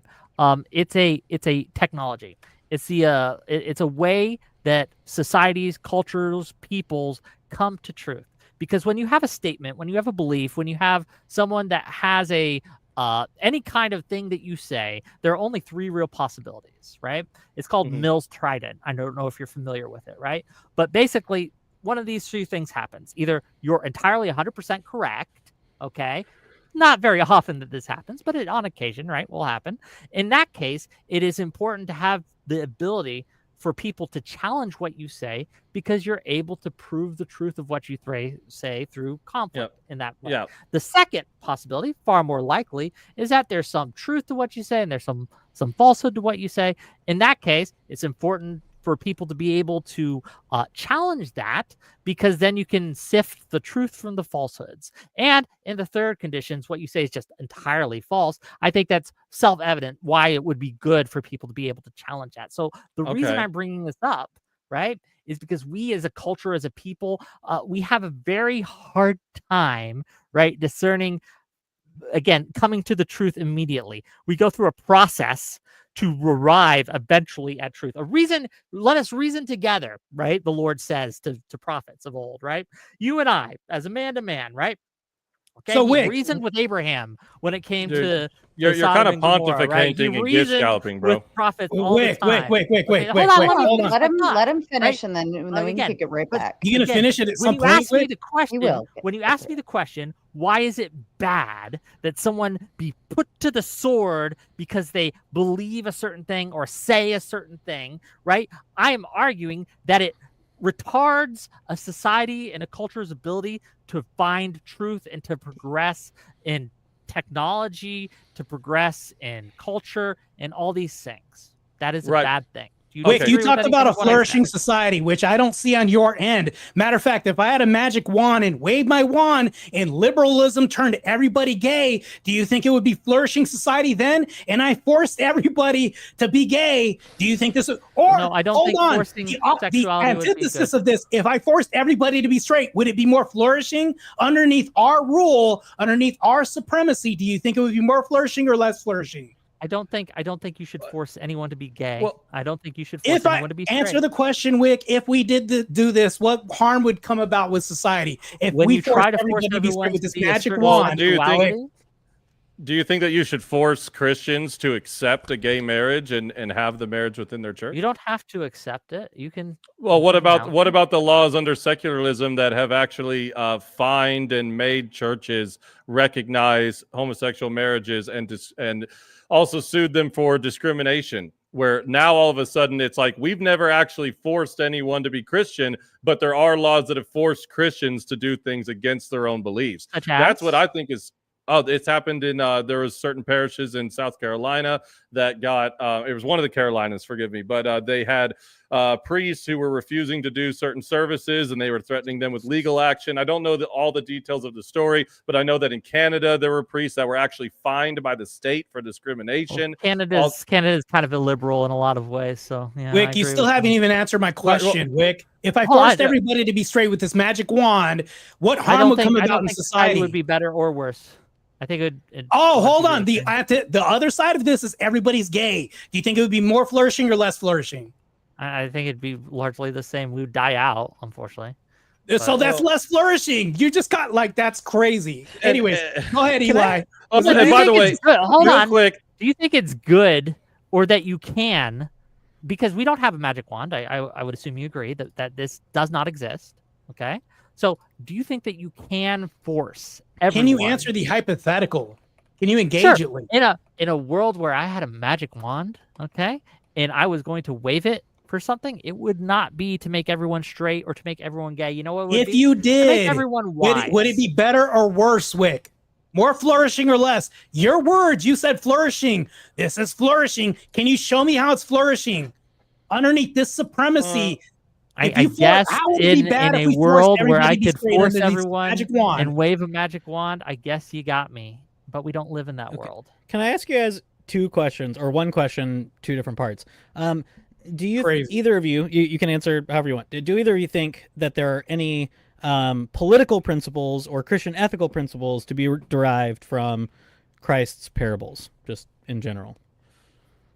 I think that they could inform decisions made on a political level. I don't know about a specific policy that would in a one-to-one way say, oh, well, the parable says this, so we need to make this law around this parable. I think it just informs decision making, which is what we're talking about. Okay, yeah, so I agree. Like, politics is all prudential. Politics is, as many famous people have said, the art of the possible, right? So two parables I want to ask you questions about, just so I can flesh out my understanding of what you think Christian nationalism is. The first one is the parable of the wheat and the tares. It's in, I think, at least two places, but Matthew 13, 24 and on, where Jesus, gives this parable of the kingdom of heaven is like a man who sows good seed, and then somebody, the devil, comes along and sows bad seed, and there's wheats and tares together, and his workers are like, should we tear up the tares? And he says, no, wait until the day of harvest, and then we'll sift them, right? And so multiple early church figures, St. John Chrysostom, St. Augustine, take this as a political principle, right? So I'll just read a little quote, very short, from St. John Chrysostom. He says, what then if the tares should remain to the end? Then I will say to the reapers, gather first the tares and bind them into bundles and burn them.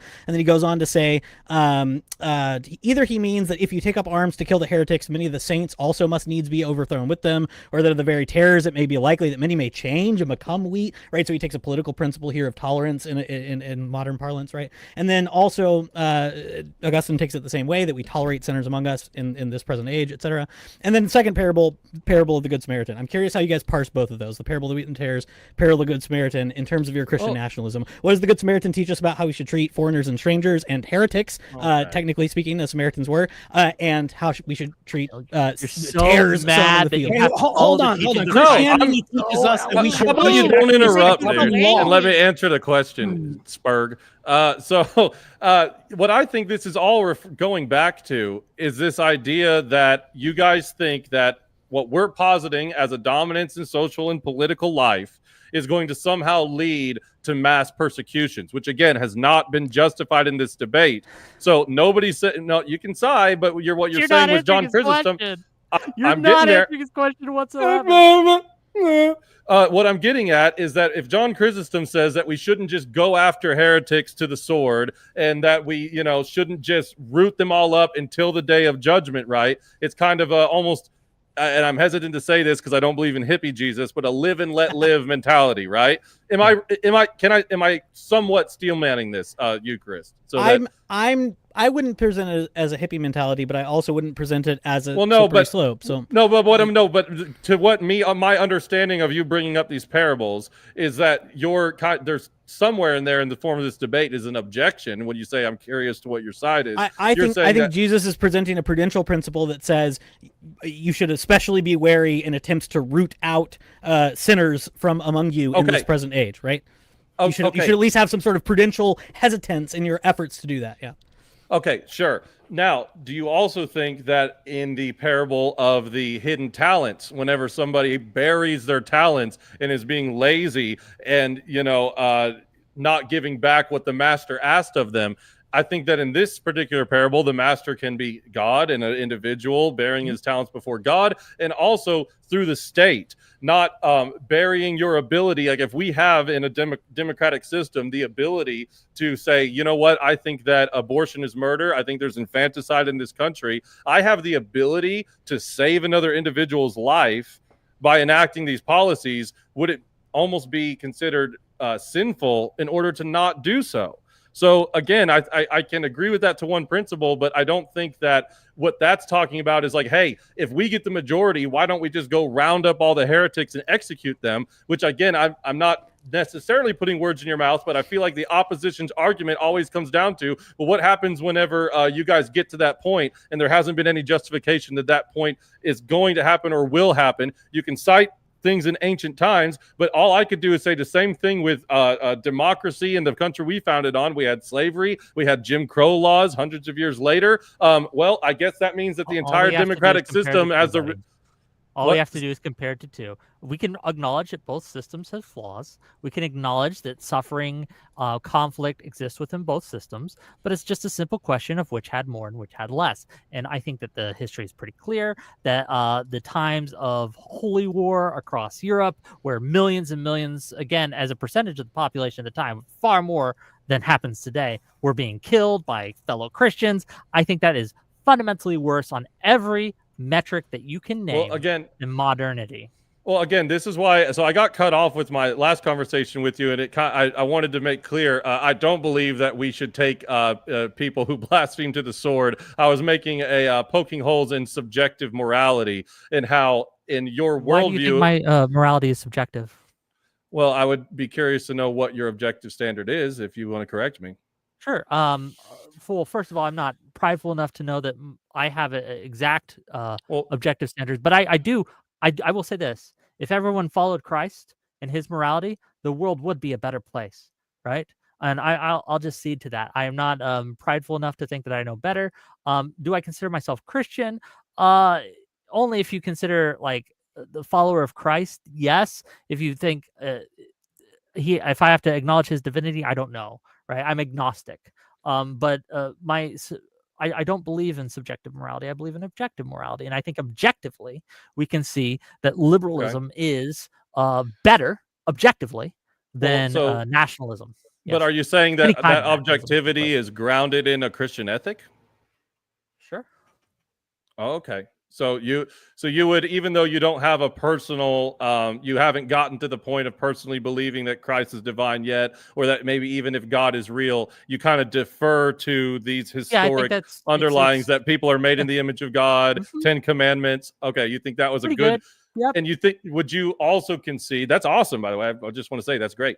Would you say that in history, a big portion, not the only reason, but a majority of the reason that we hold views against things like murder and these different laws are rooted in this Christian ethic, not just kind of a general, ancient Greek, well, there should be an eye for an eye restitution. I don't think, but in the Christian I don't ethic, know, and I don't think it matters. I'm not a student of history enough on the roots of morality to pretend to know the answer to your question. But I will say, right, that in my objective opinion, that's funny, right? But in my view,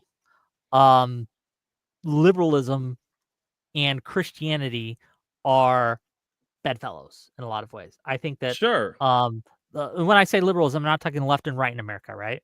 I'm talking about the foundational liberal value of how do we live with each other when they are fundamentally going to be conflicts on a scale of what do we believe, right? Do we believe in God? Which God do we believe in? If we believe in the same God, how do we worship him, right? If we believe in the same book, the Bible, how do we interpret these different verses? And I think liberalism is kind of the answer. And if you believe in kind of like this idea that we are a Christian nation, I would argue that the Constitution is kind of God's answer to this, right? It sounds pretty cohesive from your end, from the Christian worldview. Okay. It's cohesive because, right, You don't introduce nationalism and illiberalism into it. Okay. As soon as you introduce nationalism and illiberalism into the mix, it ceases to be cohesive and becomes a problem. And when you argue for Christian nationalism, as you have, and you argue for enforcement mechanisms and laws to prevent the people from being able to choose for themselves what they want, I would posit to you that that is, firstly, illiberal, and secondly, unchristian. Exactly. Liberalism Okay. actually destroys Christian ethics. What are you talking about? So when we're too liberal with our policies or Christian ethics or ethos, we allow rainbows, flags in the churches where they weren't before. And it's like God is stronger than everything that you posited right now, the historical evidence, even though you say you don't talk about this, I'm going to refer to my notes. Nations like the early United States or post-war II Poland leaned on Christian ethics to unify diverse populations. The U.S. Constitution and legal traditions, while not explicitly religious, were shaped by Christian moral assumptions. This is, to your point, contributing to a stable civic culture. Similarity, Poland's Catholic identity helped it resist Soviet ideological erosion, maintaining national solidarity. How is this supremacy bad, Wick? And how is this bad? It's consistent and good. You even agree with this. Again, by your own metrics. Hold on. You are not arguing just for more people to be Christian. That's not what you're arguing. I'm arguing for cohesive consistency. That enforces, again, reinforces, I believe the words you guys use are Christian cultural dominance. And that is what I object to. Okay. How would this dominance be bad? You've never answered this question. We're still waiting. Again, you brought up Muslim, Sharia law, all this other stuff, everything but the Christian ethos. I think we're still waiting for the Christian example of this. And I'll ask you in again, modern day 2025. Do you think that you can come to a good result, but through means that you would not want to do? So say I could, at the point of the sword or with a gun, force every single person to bend the knee and confess that Jesus is the Lord, right? Do you think that that would be a good thing to do? Or do you acknowledge that this would be a tyrannical overstepping that would be remarkably unchristian? Do you acknowledge this? Yeah. Okay, so if your argument is we just want to convince a bunch of people to be more Christian and then that's the way we get dominance, we don't have a disagreement. But then if that's the case, welcome my liberal brothers. Okay.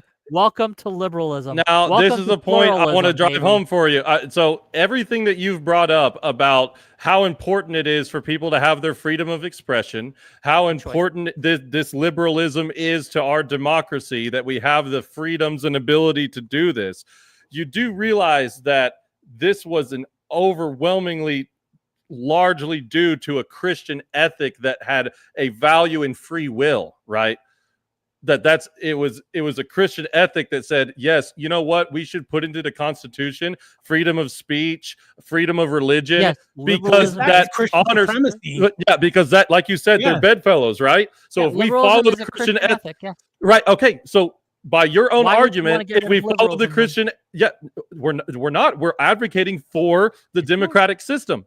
Absolutely. No, hold on. So you just made the argument for us. Hold on, no. This is a trick, right? You're not being honest. Right? No. Because what you're advocating for is to use the democratic principles to get into power. And then as Marte has said, and you have hinted at, then you will use that system and then start shutting the doors behind you and introduce your whole argument is asserting that that's what we're going to do. I've said the whole debate you have no justification that's going to happen. I've said the whole debate you have no justification that's going to happen. And that's what's going to happen. Your debate partner said he was going to do it. If we shut the doors on everything that's antithetical to Christian ethics, how would that be bad?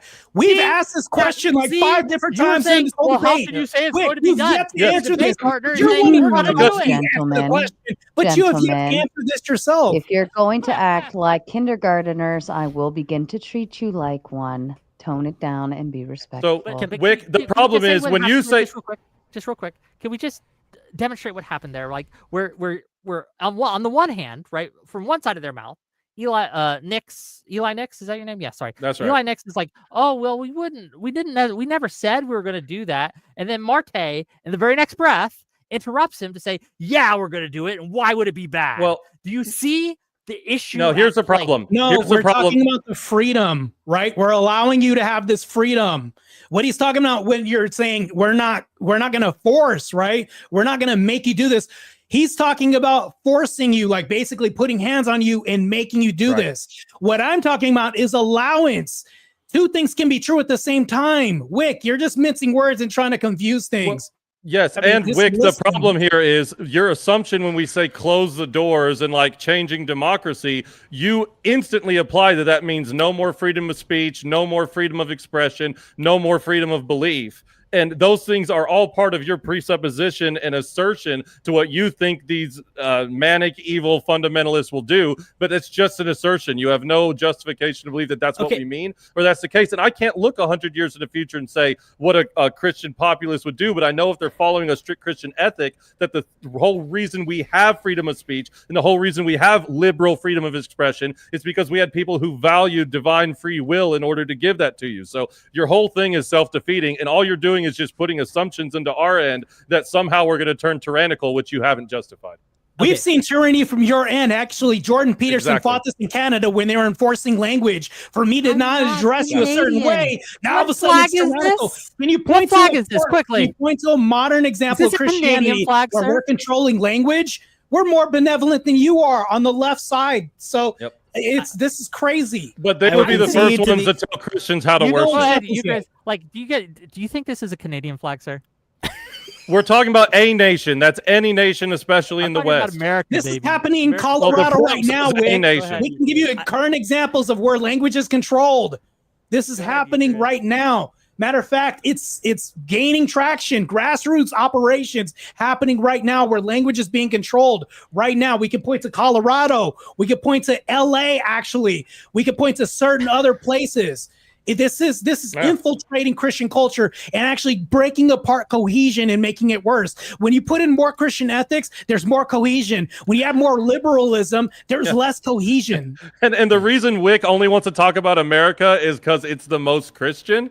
When we talk about countries like Canada and the UK, especially the UK, where cops show up to your house because of your Twitter posts, I don't want to see America turn into that place. Hang on, the UK has an established church, okay? Hold on a second. Liberals are using so much force, way more than Christians ever do. We're so benevolent. Y'all keep bringing up this, like, again, you keep bringing it back to the slippery slope thing. Eli just said, we've asked you to demonstrate that this thing will happen. Well, what we're suggesting is, you all have acknowledged that way back in the past, there were fights where Catholics were killing Orthodox and Orthodox were killing Catholics, and you all were both killing Protestants and Protestants were killing both of you, et cetera, et cetera. And we are suggesting, well, what stopped that from happening historically? Okay. Hold on. I've shut up for a long time. I'm not interrupting you losers. I'm gonna finish my damn point. Okay. So what stopped that from happening? We're suggesting it was a constitutionalist framework. Yes, this is the one time tonight I'll agree with Marte. Yes, you're right. This constitutionalist framework emerges from a Christian framework. I agree. This is an inheritance of Christendom. It's something that emerges, by the way, in England, established church still, right? We see the limitation of the power of the sovereign, a limitation of the power of the civil magistrate. We keep pressing you guys on what you guys think in your ideal world, once you've achieved this cultural dominance, what is going to be the relationship between church and state? What is going to be the principle of toleration, if there is one? What are the duties and responsibilities of the civil magistrate? And you guys keep hemming and hawing like we're suggesting you're just going to slaughter all of us. No, it doesn't have to be that. No, hold on. It doesn't have to be that you'll slaughter all of us. It might be that we go into your ideal Christian nationalist paradise and you ban Reformation Heritage Publishing Company that lets me publish my Puritan works, right? You say, I can't publish that damn heresy anymore, right? That's the kind of thing we're concerned about, right? So you're asking us to demonstrate it will happen. Again, I told you before, I'm not saying it will happen. I'm not making a slippery slope argument. I'm saying this is probabilistic inference from the way things used to be before we had that constitutionalist framework that you guys have not disavowed wanting to dismantle. So right, because it's part of the Christian ethic. So this is the whole problem with, this is why it's game over for you guys, because you keep citing this ethical framework that was inherently part of Christian values. But you seem to think any Christian political theology is Christian nationalism. I'm saying you guys are wrong about that. Well, and you haven't proved to me that I'm wrong. You guys are making a positive case. Come on. Well, I know. And what I'm saying is that everything you're saying that you're afraid is going to go out the window is we're saying is precisely part of the Christian ethic that was established in a country that is actually on its way out the window now because I think of some of your compatriots anti-Christian rhetoric. I think some of your compatriots would suggest, as I've seen some super chats come through, that it is actually part of a reformational liberal Protestant ethic, and that we should roll back some of those protections, right? So again, I'm not imputing their views to you all, but you have to understand the connotations of defending this sort of thing mean that you're taking on some baggage that you have to clear. And when we ask you to clarify, and you hem and haw and say, you're just doing a slippery slope, man, and you don't tell us what you actually think about those things, we're going to be suspicious, right? I'm all about answering questions clearly. So cross-examine me, Eucharist. Okay. Let's do it. Simple question. In a Christian nationalist nation that you want, right? What would happen to me if I were to run for office, get elected, and then say, you know what? I renounce Christianity. That's fine. Nothing would happen to you. Nothing. Let's first of all, this is all implying that I'm also a politician somehow, and Eli Nix is calling the shots. Let's just go with that. So just to be clear, neither of you support religious tests for offices in your ideal. You don't religious what? Religious tests for offices. You don't want representatives to be Christian. You don't want to again. So first of all, here's two things I want to point out. I'm sorry.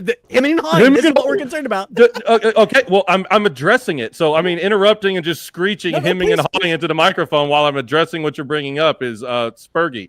So first and foremost, I think that again, these the freedom of expression that we have today is a part of the Christian ethic that would continue to be upheld. If you get into a problem like, let's use your Puritan books, for example, and let's say that there was an Orthodox majority, and you're saying, oh, well, I'm afraid that if let's just say in this hypothetical that Orthodoxy is the dominant force in the Christian nationalism, right?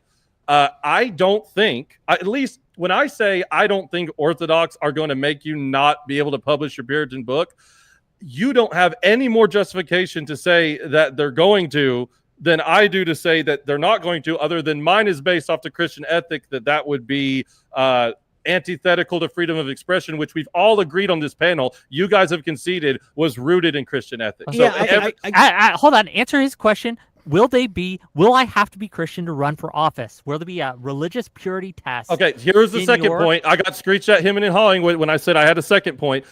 So again, I don't think that there's any reason if we uphold the original Christian ethic of freedom of expression. However, if it became more rigid, right, and it said, you know what, actually, we don't want to allow non-Christians to run for office, you can't tell us why, if that supports a broader Christian ethic, why that would be wrong in your view. And that's what we've been asking of you, is even if we said sure, fundamentally illiberal, it would be against the Constitution, which you agreed and ceded to was brought out from a Christian ethic. So all I have to say is that in the most ideal Christian ethic, we would take the best parts of the Constitution and freedom of expression and apply that as accurately as possible. Which parts are the not here's the problem. Here's the problem is that if by democratic election, Bill of Rights would you get rid of? I'm not talking about getting any rid of part of the Bill of Rights. You said we would take the best parts, which implies you would leave some behind. I am asking you to be specific. You have again failed to answer his very simple questions, sir.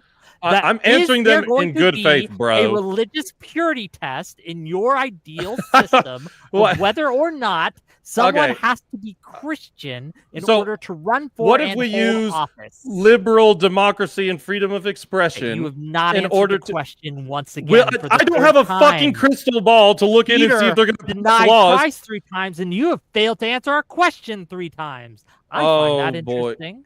Will we go for a fourth? You are like Spurgatron 5000, dude. It's kind of hilarious. Or am I simply trying to hold your feet to the fire and get you to be? I'm right here with you, dude, and I don't dodge the way you guys do. Question. What? I will. Wait, if we did have a purity test, what would be bad? I'm asking if you will underneath the Christian ethical system. And if it was elected through democracy. I'm not arguing for it. I'm just asking again, what would be bad. Are you going? Once you answer my question, I will answer yours. Will you have one in your ideal system? Sure. Yes. Okay. Let's do it. Just That because you've is annoyed me going so to be much, I'm going to have a WIC test, and it says if you're WIC, you don't get to run for office ever. Just because I don't want to hear spurging on the television. If you are 24 hours a asking day. me why it is bad to have religious purity tests for people who hold office, it's because I am anti-DEI. I don't want, right? I want the best person for the job in my public officials. I want the person who is capable of governing to the best of their ability in my public officials. I don't want them to be decided based because of their skin color, because they happen to be a certain religion or not be a certain religion.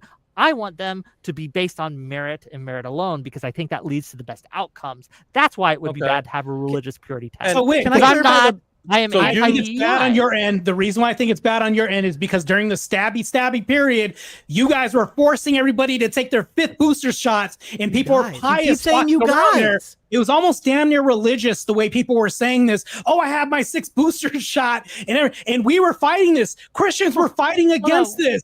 How would this be? You know that it was Not only Christians is who this implemented consistent, that. but we're cohesive on our end. This brought us is Joe together Biden in a Christian? unison against this tyranny, this Hold on, is tyrannical Trump a force that Christian? you guys have brought upon us. We fight this with every tooth and nail. How would this be bad? You've not actually reconciled any of this on our end. Can I Still clarify waiting.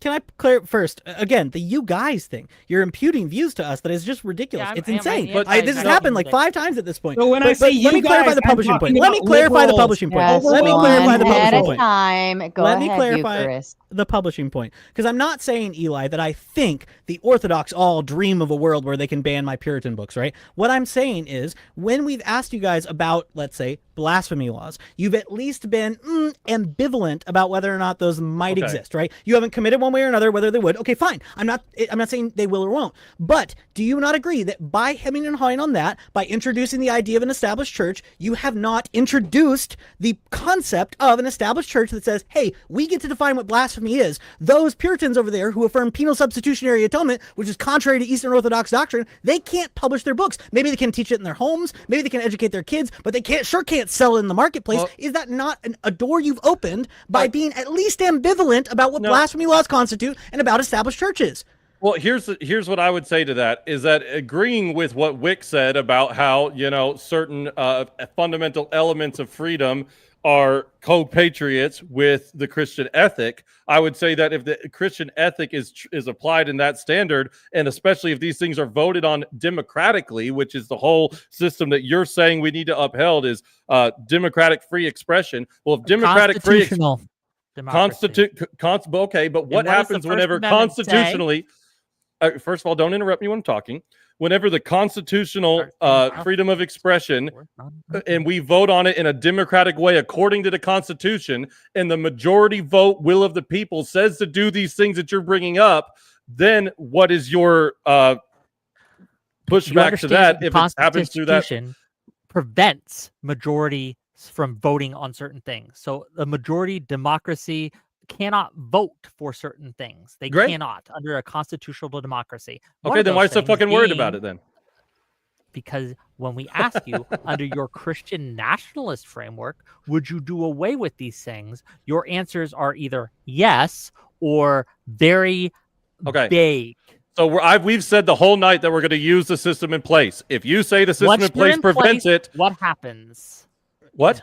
No, I'm saying the system. You have said, and I quote, that you will take the best parts of the Constitution, the good parts, which implies that you will leave the bad parts out. And I keep asking, what are those bad parts? And you we're not implying that, Wick. We can't make an assertion of saying we like the good parts without saying we're implying that we're taking out the bad parts or anything. We've never asserted this, Wick. Yep. You're making an empty assertion right now. You're making an assumptive claim. I am quoting you directly. Well, I know, but here's the thing. When I say taking the best parts of the Constitution, it means using them. It doesn't mean discarding the rest of it. So that's what you're wanting my argument to mean, and it's not the case. That's a falsification. You have suggested, though, again, no, Wick, here's the thing. You just said, I want to hold your feet to the fire. You just said the Constitution doesn't allow for X, Y, and Z thing to happen. And then we say, that's okay, we're going to use the system in place, and the system in place doesn't allow these things to happen. And you go, but what if it does? So, yeah, if it doesn't allow it to happen, great. We'll use the system in place and it won't happen. Do you think The this is reason why you're accurate all over the place is representation because of you what have I no think? consistent moral standard to which to adhere to. Nothing that's consistent, no framework to adhere can't to, even nothing that repeat you to can me move my forward with. moral That's why your framework. argument is failing right now, Wick. We're still waiting on some consistent cohesion on your end. We don't Right. hear the cohesion. That's the prompt right now. As far as Let he who cohesion, has we ears got that hear. part. We won the part of the argument. We're still waiting for a demonstration of cohesion on your end, which we failed to see during this whole argument. Your And let's ask failure hypothetical to see real my quick. argument and understand what I'm saying is not a knock on me, sir. So first of all, okay. Second of all, I have asked you specific times, me and Eucharist both, on specific issues, religious purity tests, and also will he be allowed to publish his views if they do not Okay. align with Christian nationalist values and things like that. And on both these questions, in the first, you eventually, after we pushed and pushed and pushed, acknowledged that yes, there would be religious purity tests. Okay. That is antithetical, okay, to the Constitution of the United States. So you cannot say it is contradictory to say that we would not change anything about the Constitution and we would have religious purity tests. These are not. Let me compatible, dismantle and what you you're have talking to about. Square this circle for me. You have okay. to, again, you have to reconcile the difference, and you have Okay. failed to do so. Again, I'm not done, and I'll finish real quick. This is the thing. You have failed to answer any question. You have failed to defend any assertion. You have failed on every single aspect of this debate. You're contradicting yourself right now, Wick. We've asked all you I'm saying is pejoratives, dude. Let Wick finish. Let At Wick how finish, how please. this is baby's first debate here, and I'm stuck debating morons instead of people who actually know what the fuck they're talking about. You couldn't even cite to me how many amendments there are on the Constitution, right? You don't know what you are referring to. You don't know the differences between the denominations of Christianity. You do not. There are many things you just do not know, and it becomes frustrating because I have to teach you this mid-debate. Wick, I'm debating Ewok and Timu Ned Flanders right now. All I want to do is get answers to questions right now, which we haven't gotten. You're positing saying we're not answering any questions. Meanwhile, you haven't reconciled these things, and I'll run down the line with them right now. You've never reconciled how there's any cohesiveness on your end. You've never reconciled how your viewpoint is supreme compared to ours, and not to mention that, but you've never reconciled your whole end of the argument as far as saying, well, yours is bad in anything else. All you're just doing is citing preferences, but no consistent standard. You're failing in this regard. And all these are questions that you've yet to answer, but accusing us of not answering questions. Hold on, I'm not interrupting you. You said you've never answered our questions at all. Let him finish. Let him finish. Go ahead. You've never answered our questions at all, Wick. We've asked you these questions the whole time. Those are 3, mind you. I can keep track, whereas you can't. You're making a broad assertion, which actually Eucharist has said, oh, you guys are being very broad. Well, you're being very broad and not answering these questions or reconciling this. We're still waiting on something that's at least a compelling argument on your end, and you've never been able to reconcile this or offer anything to replace what we have to offer. We have solutions, whereas you don't. You're just complaining about problems while not offering anything in place. Can we hear anything from you that's compelling? And I want to get in here real quick and just point out, I see, like, first of all of the pejoratives, the ad hominems, and the condescension coming from Wick in that last monologue, I think was super uncalled for. I think I have tried my best to answer your questions, to try to understand. It was earned. Oh, okay. Well, anyway, I think that kind of rhetoric is the example of somebody losing the debate because they're getting frustrated. But what I would say is that here's what's happening. We're saying we're going to apply the Christian ethic and achieve dominance using the system in place, which means following the Constitution. They are trying to drag us away and make hypotheticals around if we were to throw out the Constitution, which we never implied we would do unless it was to happen. If there's, again, I'm not a constitutional expert, but if there are somehow means to make amendments in modernity that is voted on and done in a populist way, then guess what? That's done legally, and that's the will of the people.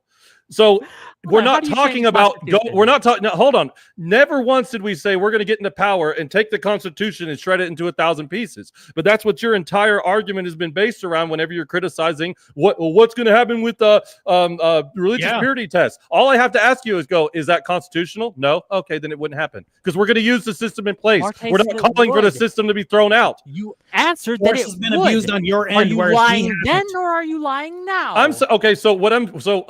I will clarify that if I said, okay, yeah, well, first of all, I said I would have a WIC TV test and it would just be a picture of your face on a piece of paper. And if somebody ran for office and they looked, and even if they looked like you, I'd say they couldn't run for office. But then besides that, I would say, yeah. So what I'm saying is that if there is a legal and constitutional way to do so, I don't have a crystal ball to see if the will of the people in a Christian nationalist, Christian-dominated culture would do that. If they did, and they did so legally, what's the problem if it's by the will of the people and it's constitutional and it's legal? How about you answer that one? He hasn't even answered the three that are positive. No, let's let him. I wanted that one. If it's by the will of the people and it's constitutional and it's legal, and if it's not legal or constitutional, then why the fuck are you worried about it? Because when we ask you different questions, as I've said, on what would it look like once you've achieved the dominance, I do not.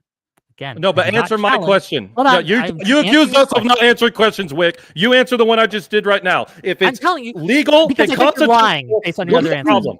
I think you're lying based on your other answers. Just answer my fucking question, Wick. I am answering your question. If you listen, like he who has ears hear, right? Because when you are not consistent in what you say. You speak out of both sides of your mouth. This isn't an answer. You say on one hand that sure, like your brother Marte here is saying, sure, we will have religious purity tests. And again, it took forever to get that straight answer out of you. You guys really don't like straight things, and I could tell that already, right? Well, the second thing, however, how is right, gay? You say when we challenge you on this, accusations answering the fucking question. Hold on, you guys, they've used ad hominem all night. They called him. I haven't used one. Flanders. They called me an Ewok, and when I strike back, suddenly, hemming, No, hawing, it's because you crying, struck first. I'm asking you to answer. Speak to me. Eli and you guys have Marte, earned- let okay. Wick finish, Yes, please. Yes. Like him to answer. This is the problem here. And this is why you guys just fail at debate 101 is because you can't have consistent responses to very simple, again, cross-examinations of your position. You have yet to even give a coherent position that stands up to any sort of pushback whatsoever, because we ask very basic questions and then you give contradictory answers. You will say one thing, Marte will say another, and when pressed on it, and when again, you realize, oh, I didn't understand that question or the implications of my answer, you will try to change it in order to look better to the crowd. My assertion here, sir, is that what you were doing is you were hiding the ball. You want a thing that is far above and beyond to what you were presenting. And I think that mine and Eucharist questions have exposed that to the audience, but I will let the audience decide. I will let them weigh our arguments. Filibustering for time and not answering I will my let question, them bro. decide who is found wanting in this Okay, debate. so back to my question. You just did your monologue and didn't answer shit. You gotta listen, buddy. Gotta listen, buddy. If it is legal, constitutional, it's not. Okay, so then it wouldn't happen. Whenever you you brought up, okay, so again, I was assuming that this thing, like that, you wouldn't. Are you lying then, or are you lying now? Don't interrupt me. You just went on a freaking. I will interrupt you 2 as minute. much as I fucking want. Sarah, come on. He just went on a monologue. Can I respond to it? Wick, I told him to He stop just went while on a you were monologue. talking. It's time for you to stop while he does. Come on, Okay, boys. You know the drill. So here's what we presented in the beginning, is that we would follow the system in place. So when he asked me questions about a law that's outside of the system, and then I'm assuming that he listened to my opening statement and that he's presenting something that maybe would be, I'm not a constitutional law expert. So I assumed that he was presenting something that actually could be possible within a constitutional law. And now he's going, no, it's not possible. And I said, well, my whole fucking opening statement is that we would follow the democratic process in place. So it's an irrelevant, retarded fucking question, and it's totally deriving from the point that we're making that we would use the system in place. So again, so it's not me lying, it's me assuming that you were listening, which you've clearly demonstrated that you're not. So if you're saying that we don't have to make any changes whatsoever to the law, right? That we don't have to make any sort of changes to the culture, then what are you advocating for exactly? You dishonor that to the system, to the democratic system, to the Constitution. If we show up and make laws that say we're going to ban pornography, or we're going to make IDs, or we're going to say we don't want gay marriage anymore, or we want the state out of marriage, those are things we could do constitutionally. Huh? Those aren't Christian nationalism. That's not Christian nationalism. Those are laws based on that's laws based on Christian ethic. You could do that now. Yes, and we're going to, and it's going to be a Christian nationalist movement because we're going to have the dominance of the culture. So you agree, Wick? Okay, debate over, dumbass. You agree, Wick? Liberalism wins again. Thank you. Okay, and guess what? We're going to use liberalism to further Christian nationalism. Eli, you don't even know what Christian nationalism means. Well, you know what's funny, Wick? You'll pause it. You'll say, hey, they've been hitting me with ad homs the whole night. You know what? I had to hit you back because I retaliate. Christians are allowed to retaliate and defend ourselves. I haven't hit you guys with ad hominems attacks the whole night. This hasn't been a constant mainstay of my position. I don't do that. Matter of fact, Eli is better than me at not attacking you, actually. So it's like you don't have a consistent standard even in this. Are you even in the same debate? Because I prefaced this to you. I said, during the stabby jabby, when we've had this, we've seen what you've done with power, which is not benevolent at all. Matter of fact, there's piousness. You've never addressed this. And when you say that nobody's addressing anything, there's nothing that's consistent on your end. Hold on. I've let you talk. I've let you filibuster and rant. Let me land this plane at least. Something you're not able to do because you Amelia Earhart, do it. You've even told Sarah, no, I'm not going to let you land this plane, whatever, right? But I will at least adhere to structure, whereas you guys don't. You go up against your own values and vote against your own interests. Matter of fact, it's more authoritarian on your end because I have to take another booster shot or lose my job. You've never seen this in the Christian ethos on their end of that spectrum. I don't understand what part of the debate you're into.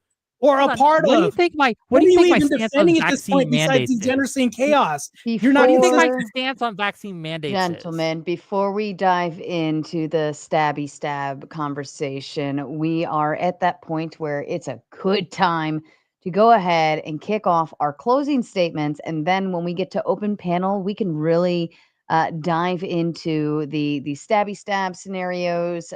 We can dive into who's holding who down and putting thumbs over whomever and so on and so forth. And I can't fucking wait. All right, Eucharist, if you'd like to kick us off with your closing statement, please. I would love to. Is this 4 minutes as well? I'll time myself. Yeah, typically about 4 minutes, but okay, yeah. I'll keep it under. But just to summarize, I will concede to Eli and Marte that they don't want to throw out the Constitution, but I would make an argument, it would take more time to do, that to use the method of amending the Constitution to then down the road make it impossible or nearly impossible to re-amend it for the thing you've just changed would at the very least be a subversion of the intent of the amendment process and would, I think, constitute a fundamental change to the constitutional order that would be worth being concerned about. If I am Ned Flanders, I will take it as a compliment, but I take umbrage to the idea that I'm Timu Ned Flanders because that would suggest that I'm Chinese in origin, and as a heritage American, I object to that characterization, okay? Several times, Marte used this phrase, you've failed to present a consistent standard, which is a great presup line, but I will just remind my opponents that presuppositional apologetics in the form they make use of it, including the transcendental argument for God in the form that they use, is a Protestant innovation through the Dutch Reformed tradition. Shout out to Cornelius Van Til, Protestant W. I think my opponents are so used to arguing against godless, secular subjectivists that they're just unaware that there are other approaches to political theology within the Christian tradition. They expect anybody who uses words like freedom or tradition, or excuse me, toleration, to use them in a sort of postmodern way with no content, or to refer to sort of absolute freedom or something like this. And of course, I would agree, I will concede right off the bat that no Christian could possibly believe that freedom, if it's considered a positive political good, means I get to do whatever I want.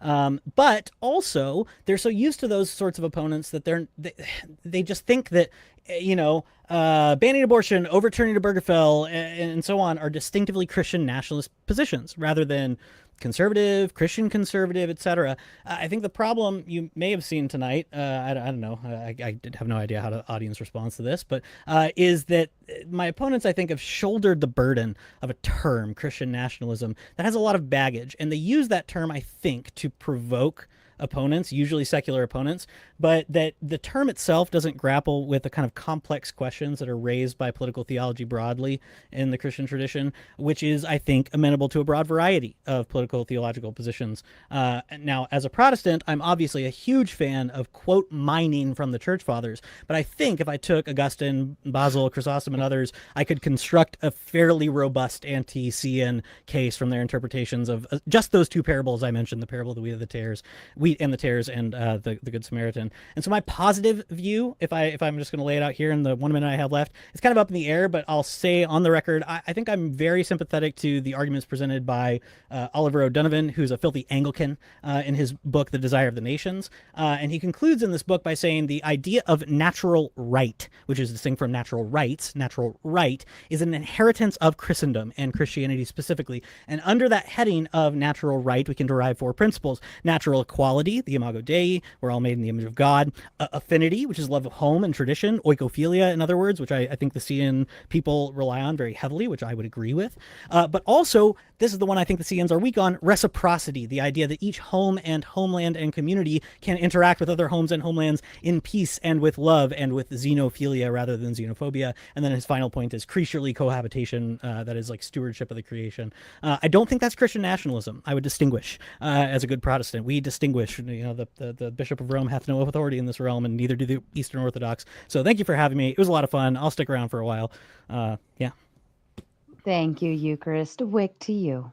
Sure. I'm going to start with a quote from Locke. Okay.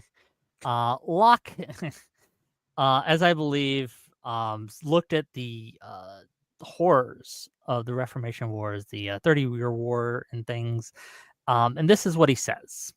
He says, "It is not the diversity of opinions, which cannot be avoided, but the refusal of toleration to those that are of different opinions, which might have been granted, that has produced all the bustles and wars that have been in the Christian world upon account of religion."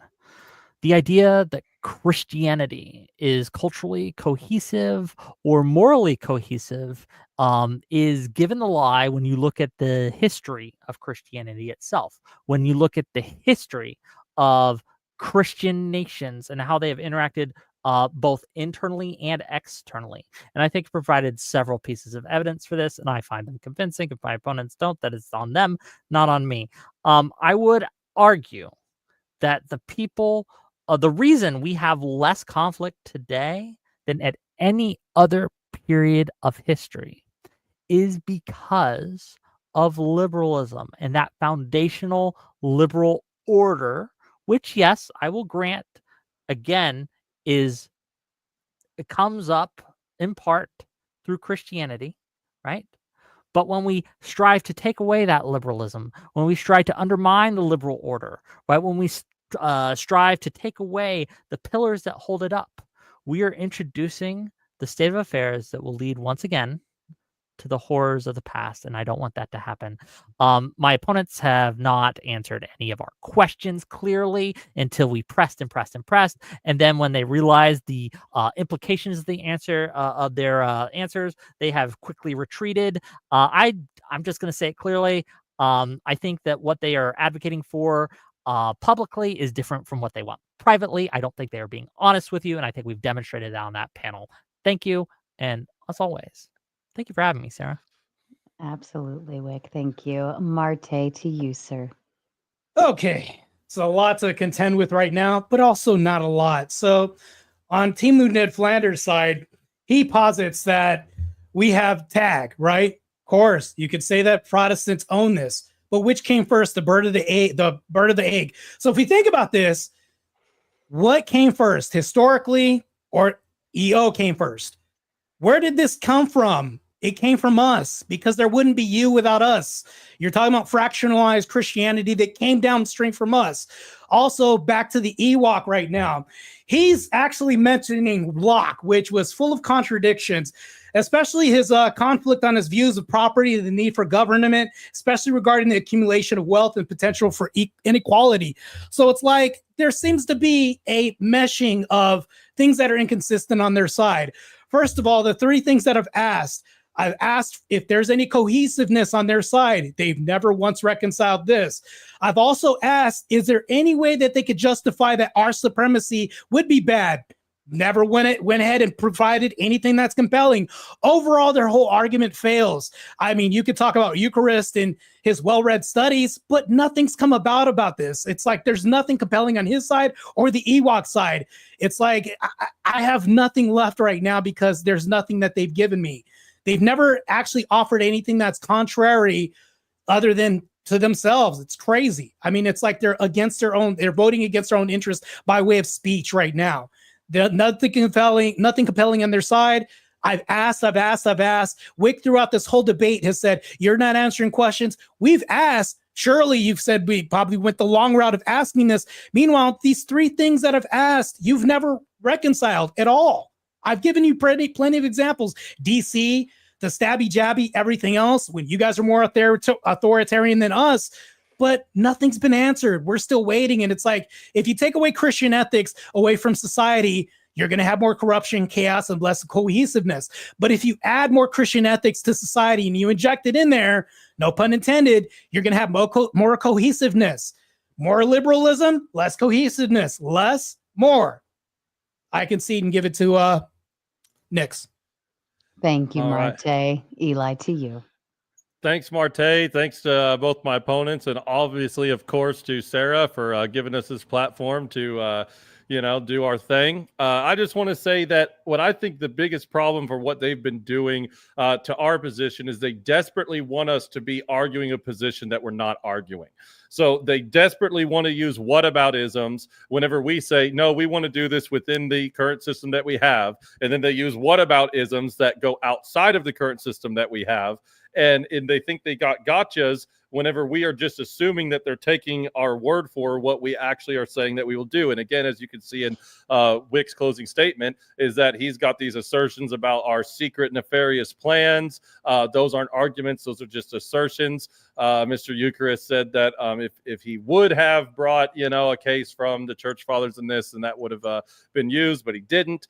I think that there was definitely a slippery slope being used, because so often they brought up the violence and atrocities that came from these certain systems. And whenever I bring up and say, hey, we actually have something much closer in history, like slavery and like the atrocities committed under our current system, does that mean that it's inherently bad or we should scrap the whole thing? Well, of course not. So again, it's all about fear of what might happen instead of actually addressing what we say we want from it and saying that that's not true Christian nationalism. Well, I don't think you understand the definition.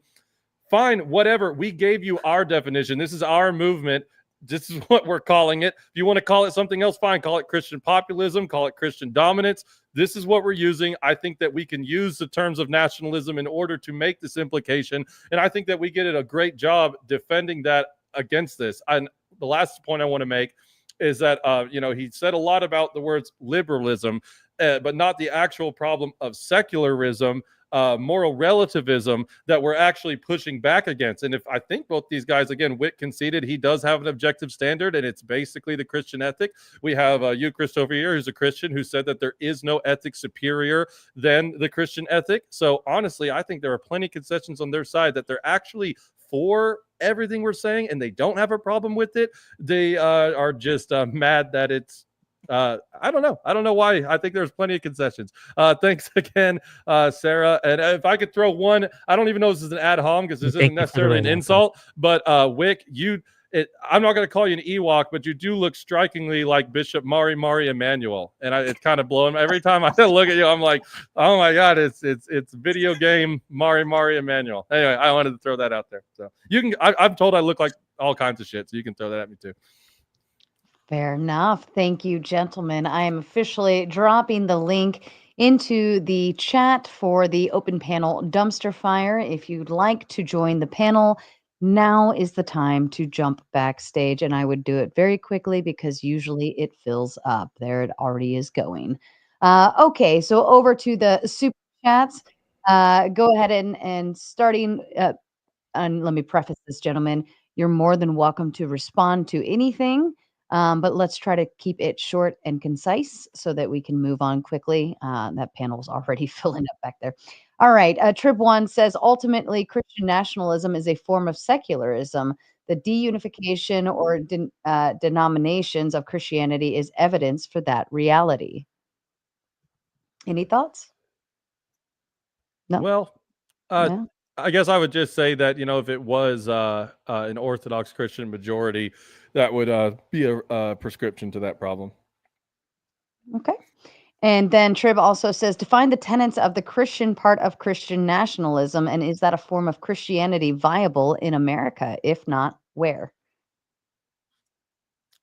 Well, I would say that a lot of the things that have been brought up, a lot of the things that make America America are actually already presupposed and woven into Christian ethic. Like, again, the respect of free will, as it says in the Bill of Rights, that all men are created equal. It's all, again, I think what we got away from in the debate is that we're leaning on a fixed and objective standard rather than submitting to the kind of subjective and influx view of a majority of people that can really take you in any direction.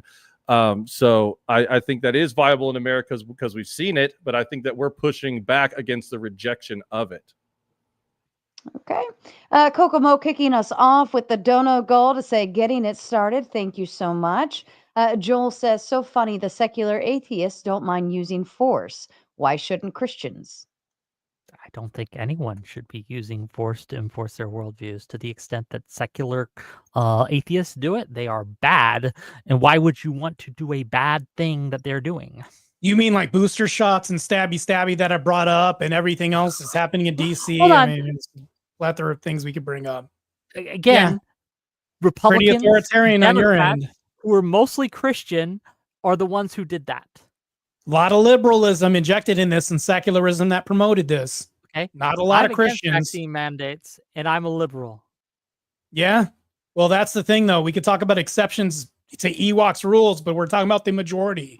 When we talk about the majority of liberalism, that's been promoted on that end. I'm saying that your positions, what you're advocating for, is closer to that than me. No, that's blatantly untrue. It's just true. Fair Policing enough. language and everything else, but go ahead. I'm not the one introducing blasphemy laws. Okay, I'm sorry. Yeah, that's okay. That's okay. K2 says Sarah needs a drink. Yes, it was. I don't know. I think I had enough to drink Friday night, and I think I'm okay with not drinking for a while. Saturday was not a pretty day for me. K2 says it's getting gay now. Ryan should be happy. It's okay to be gay. John Mosman says, gay. Did someone say firefighters? That might give everyone a breather, so let it rip. And I will save this, John, during open panel, and I will definitely be throwing. I have a feeling it's going to happen sooner than later. Narita says, I'm an atheist, but if the shit hits the fan, I'm with the Christians and will help drive out the Muslims and the Wicks. Oh, Poor yeah. Vic. I support that all day. Even Wiccas atheists are on our side, right? Out. Us Wicca's rising. Wick it up. Okay, we're wicking out. Power of the Wicks. Mm-hmm. K2 says, chat, hit the goal or Sarah's mom will ground Sarah if the goal's not achieved. Yes, you all heard my mama in chat. She all told you to hit the goal. And Mama Tomato doesn't say much often, but she told you what to do. You better listen or else I get in trouble. Trib says Wicks selling himself short on the bodybuilder take. He literally gets paid to take his shirt off. Also, I forgot to say Trump supporters crime in red states. Trump supports crime in red states. It's true. If someone in my audience gives me $50, I will take my shirt off for them if they want to see my Wookiee body. Okay. Ooh. They're paying for me to vomit. I don't support that. I don't know. We had a great night, me and Wick. We did a whole Fight the Mods stream, and all the guys had to take their shirts off, and then nobody wanted to pay to make them put it back on. It was quite weird that it took that long for them to. It was like an hour and a half, I think it took them to get you guys to put your shirts back on. It took a bit. I thought that was strange that they want to see you guys with your shirts off. And entire hey, night. Sarah, side. Can I throw one thing out that should have been in my closing too? I just want to give a quick recognition to Mr. Marte here, who did come in last minute, 24-hour notice. I think that, I prepared all week for this. Maybe that's an insult on my part if I didn't do too well, but he had 24 hours notice and came in clutch, and for that he deserves W's in the chat. And to the fig leaf, right? Like the olive branch, if you will. Yeah, anyone who shows up in the arena is deserving of respect, right? So even if you win, you lose, right? As long as you play the game, you are deserving a modicum of respect. And Marte, thank you for being here and thank you for filling that slot. I just wish like Jake Rattlesnake, Andrew Wilson, they keep dodging me. It's weird how Andrew Wilson It's funny. offered me The same result happens $20,000 every time any one of us shows up. to go 3 rounds in a boxing ring of with us him. to do that. He publicly offered me that, and then when I set a date for him, he decided not to say anything. That's really weird. Yeah, but it's really consistent and cohesive for the same result to happen as tonight, right? So if Jake showed up, Andrew showed up, I showed up, same thing. Crucible win all day. So if you say so, I'll let you. Next believe super chat. Let's moving on. Fair enough. Ask and ye shall receive. Be careful calling on Papa there. The Christians that are pro-divorce and pro-illegal immigration are liberals, which is I don't know what that is. Indictment on liberalism, not Christianity. Any thoughts? The crickets are loud on that side. Well, I mean, what do you want me to say that's just wrong? I mean, no. There are plenty of Christians that are anti-divorce that are liberals, right? There are plenty of Christians who are anti-illegal immigration that are liberals. Yeah, just saying that isn't a demonstration, as you've never done this whole debate. I mean, not to throw a lasting jab, but I'm just saying. What would you like me to do to demonstrate that you can be anti-divorce and still be a liberal? If you can demonstrate, do you disagree with that statement? If you can demonstrate how Christian superiority isn't better, or for a society more cohesive, which you haven't done. I mean, you haven't even done that. We haven't even got that part. I've demonstrated. I think also Christians could still be pro no fault divorce for the secularists while still upholding and maintaining like their religious values towards our marriage, ethos. I think. Yes, right. Sarah's quite correct about this. Yes, we can still maintain some consistency and cohesive standard, which even you would agree on, Wick. Because if you're getting married at a secular level, right, not within the church, and then you just go and you do your normal, you get your marriage certificate, you have somebody marry you, and you call it a day, and woo, you're married according to the government, and you don't get married under any Christian standard, then who are we to say you can't get a divorce because you didn't get married under any Christian standard to begin with? So, well, here's the thing, Sarah. The answer, just real quick. We'll allow you to fail. That's how we seek redemption, right? So, if Christians are quite benevolent to allow you to fail at secular marriage, what are you going to seek? Something that's more optimal. We'll allow this, right? You did this in your closing statement. And you keep doing this. You're saying I'm not answering your questions, but I've given you the answer to the questions. A demonstration that pluralism and that the liberal order is superior, if you will, cohesively, like both morally, I would argue, and culturally, is to point out is a simple question. When I ask Christian cohesiveness, which version of Christianity, right? So when we look at that question, is we a look kill at the shot Christian to your argument. ethic. And the reason that question is a kill shot to your argument I is because can't even there are answer this. plenty of very, very question I can't answer. strong differences in policies and in culture between different denominations. I would simply ask you, right? What's your view on no fault divorce? There was a whole other country that was formed. A war was fought on the subject of divorce, okay, within Christianity. Right. But I think that in modernity, I think that you're really stretching when you want to pretend like Christians, if you want to use that monolithic wide umbrella, have like a bunch of vast disagreements. I think that, like, without getting into every nitpicking piece of doctrine, I think that anybody can say it's pretty self-evident that Christians as a catch-all have way more in agreement than they have in disagreement. All right. As a non-religious person, I think secularism benefited a great deal from the good parts of religion. That's why I like liberalism and secularism. The Protestant Reformation was literally liberal. Wow, say this 3 times fast. Was literally liberalism injected into Christianity. Liberalism caused destabilization in culture and moral cohesion. Okay, well, that is untrue. So the reason Can you demonstrate that? No, Sure. it's actually. I think So, that no, even secular or Protestant people would agree that that's true. I don't know where you say that's not Yeah. true. Please okay, demonstrate. so when you say the Protestant Reformation was literally liberalism injected into Christianity, explain, elaborate. What do you mean? Well, like you're saying that. So did you disagree with the super No, chat? I that, disagree with the super chat, but you said you agree with it, and everyone agrees with you. So I'm simply asking you to explain it to me. Pretend I'm a child. Pretend I'm dumb. Okay, And well, explain to me what liberalism had to do with the Protestant Reformation. well, let me make sure I'm getting my definitions perfect. And real Wick, are quick. you So- asking us to pretend, or can we do this for real? It? Okay. Well, no. It's not. I have a dictionary on these because I like to make sure I'm working with accurate definitions. But basically, in the Protestant Reformation, now on the this is we get to do a really long conversation about this, but initially the rebellion against indulgences, even and I'm speaking as an Orthodox Christian here, but that rebellion was justified. However, it was kind of a snowball effect that continued to go and go and go. All of a sudden, people's individual interpretations of Scripture became prominent. All of a sudden, an individual leader's sermon became the focal point of worship, and all of this kind of alludes to liberalism's individualistic mentality. It was exactly what we're pushing back in our argument, that there was a church, a visible institution that had a rigid standard that kind of kept everybody in line, and Protestantism was a snowball effect from a rather good grievance at first, but turned into all these different sects that just got more and more individualistic and charismatic. Yeah. So I would say even if we stick with it with Catholicism, there were plenty of schisms throughout where there were periods where you had dueling popes who would try to kill each other to see who was the real pope.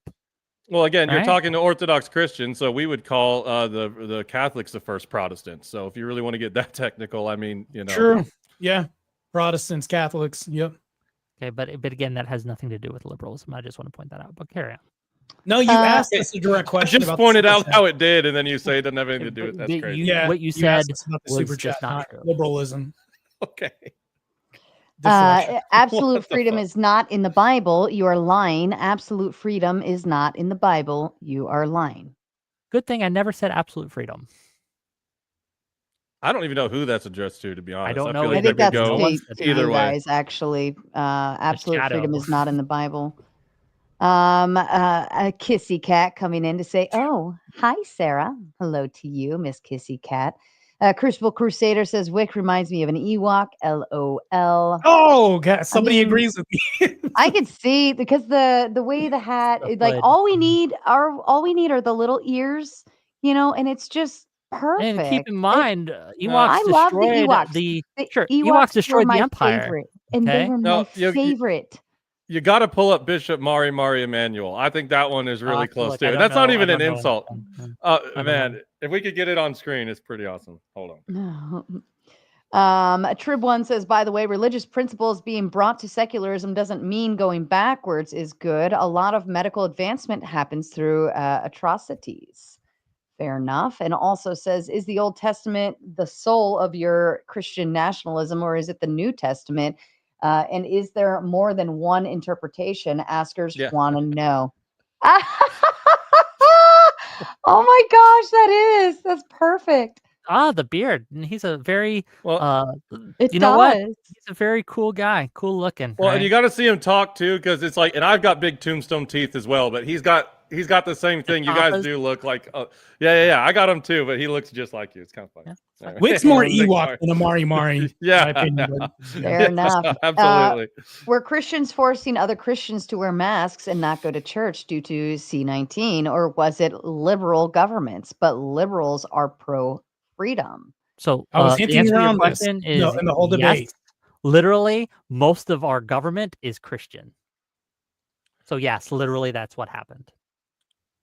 Well, again, so they can be, and I don't want. I've accused of slippery slope all night. I've tried very hard to not go into true Scotsman. However, I think that we have a lot of culture and politics where people use those as voting points while not adhering to any Christian ethic whatsoever. So that's kind of what we're driving at, is not like a true Scotsman's fallacy, but whether or not an ethic is being adhered to in a rigid kind of way. So, but that again goes to my argument when we say the problem with your stance is that there is no coherent framework among Christians, because I can simply ask, what kind of Christian are you? And I think that again dismantles the argument, as we just saw, where if a Christian disagrees with you and puts forth policies that you disagree with, you say, well, we don't want to call them no true Scotsmen, but they're not really Christian, right? Well, and I think that just is a good demonstration of mine and Eucharist's argument. I see what you're getting at, but it's like, it's not no true Scotsman if somebody is just literally appropriating a title without any actual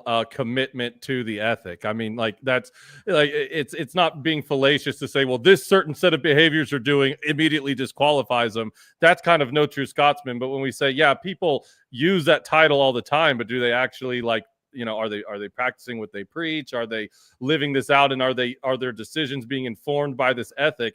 I think that's something that can be fleshed out way easier.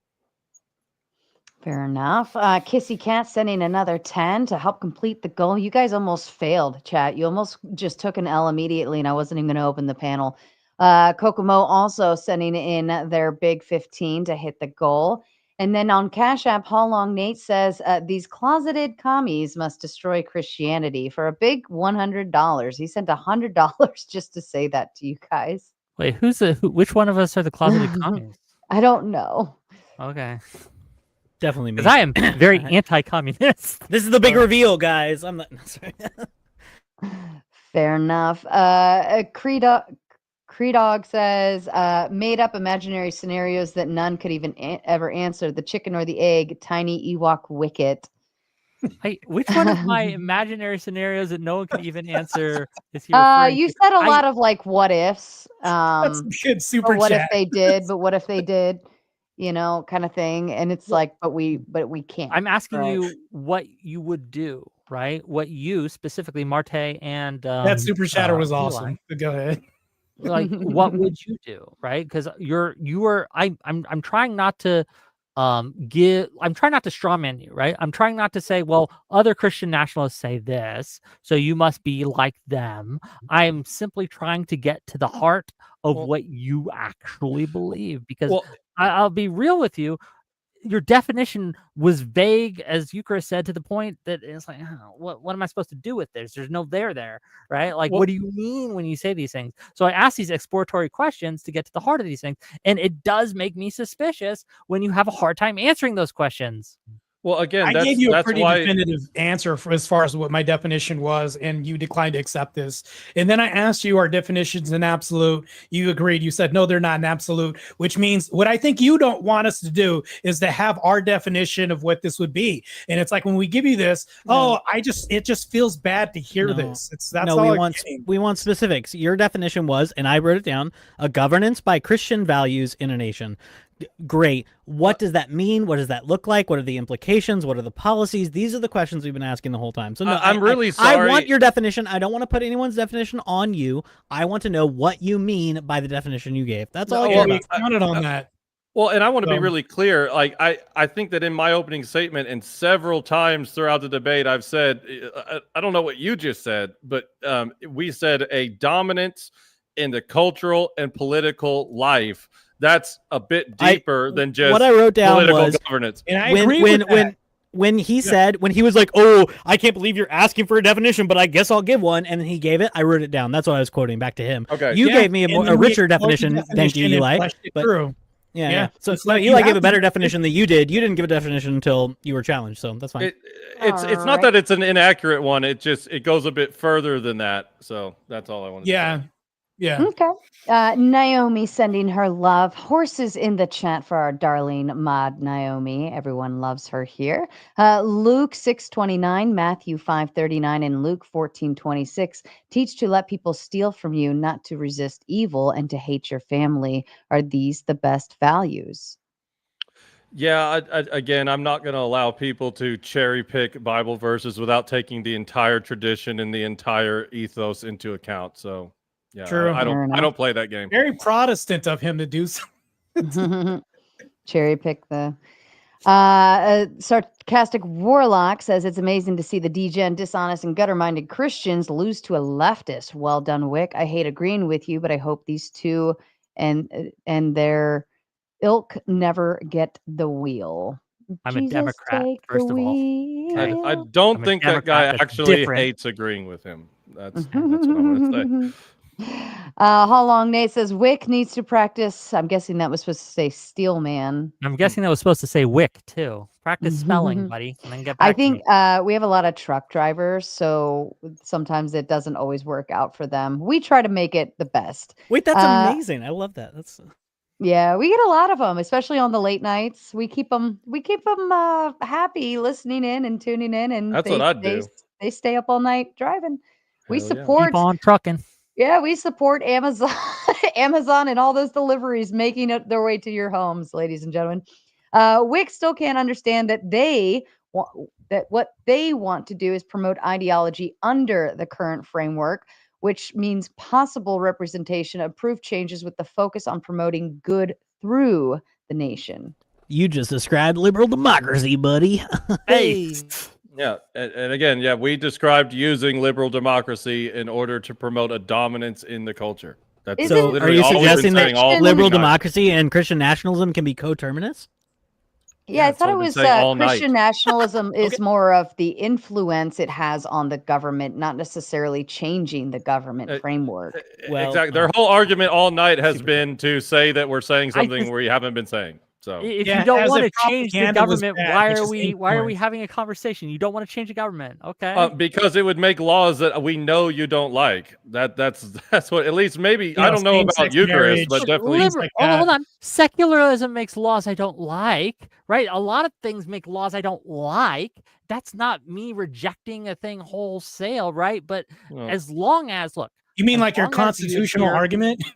Hold on. Saying we What- can't have one without throwing everything else and making this assertion Because we've never certain made. of the things that when I've asked you these questions because I think they are fundamental and core to what I believe a liberal democracy is, such as freedom of speech is a big one, and also not having religious purity test for their leaders. And I think these are two very big, very important to me, right? Core principles of what I consider a liberal democracy. And when, again, I pressed you on these things and you're either failure to answer, or are you saying that yes, we would have these religious purity tests, or yes, we would have some form of blasphemy laws? That does, again, I think, contradict your statement that we don't actually want to make these changes to the Constitution. I think Okay, these look, are dude. contradictory. Here's the problem: is you keep saying that we're not answering the question, and I'm answering you directly right now.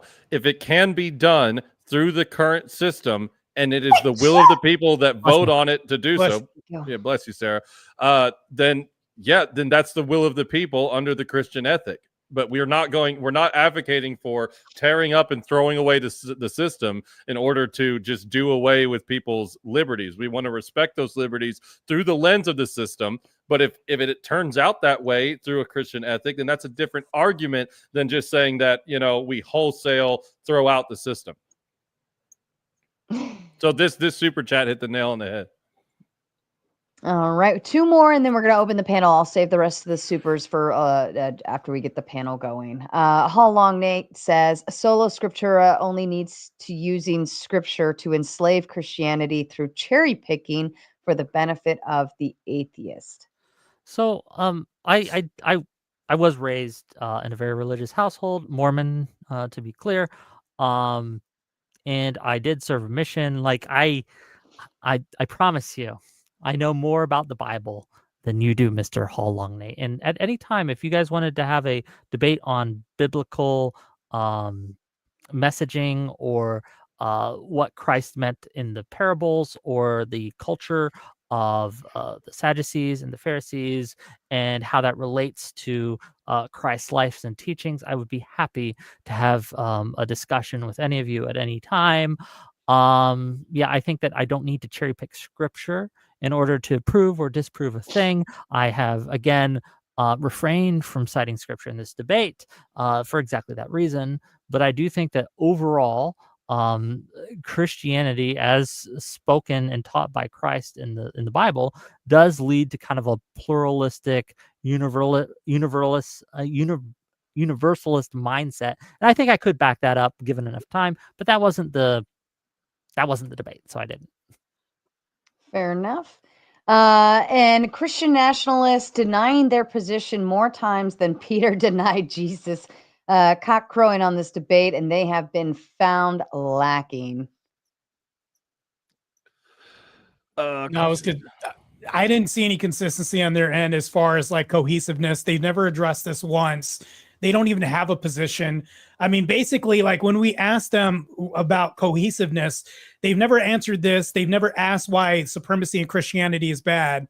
I mean, I'd argue that the other side is faulty. So, yeah, and it's not a denial of our position. It's that they're trying to make our position something that it wasn't. I think that anybody who has retention skills throughout the debate will understand that that's what was going on. Okay. All right. Well, let's go ahead and open the panel and let's have some real fun, ladies and gentlemen. Here we go.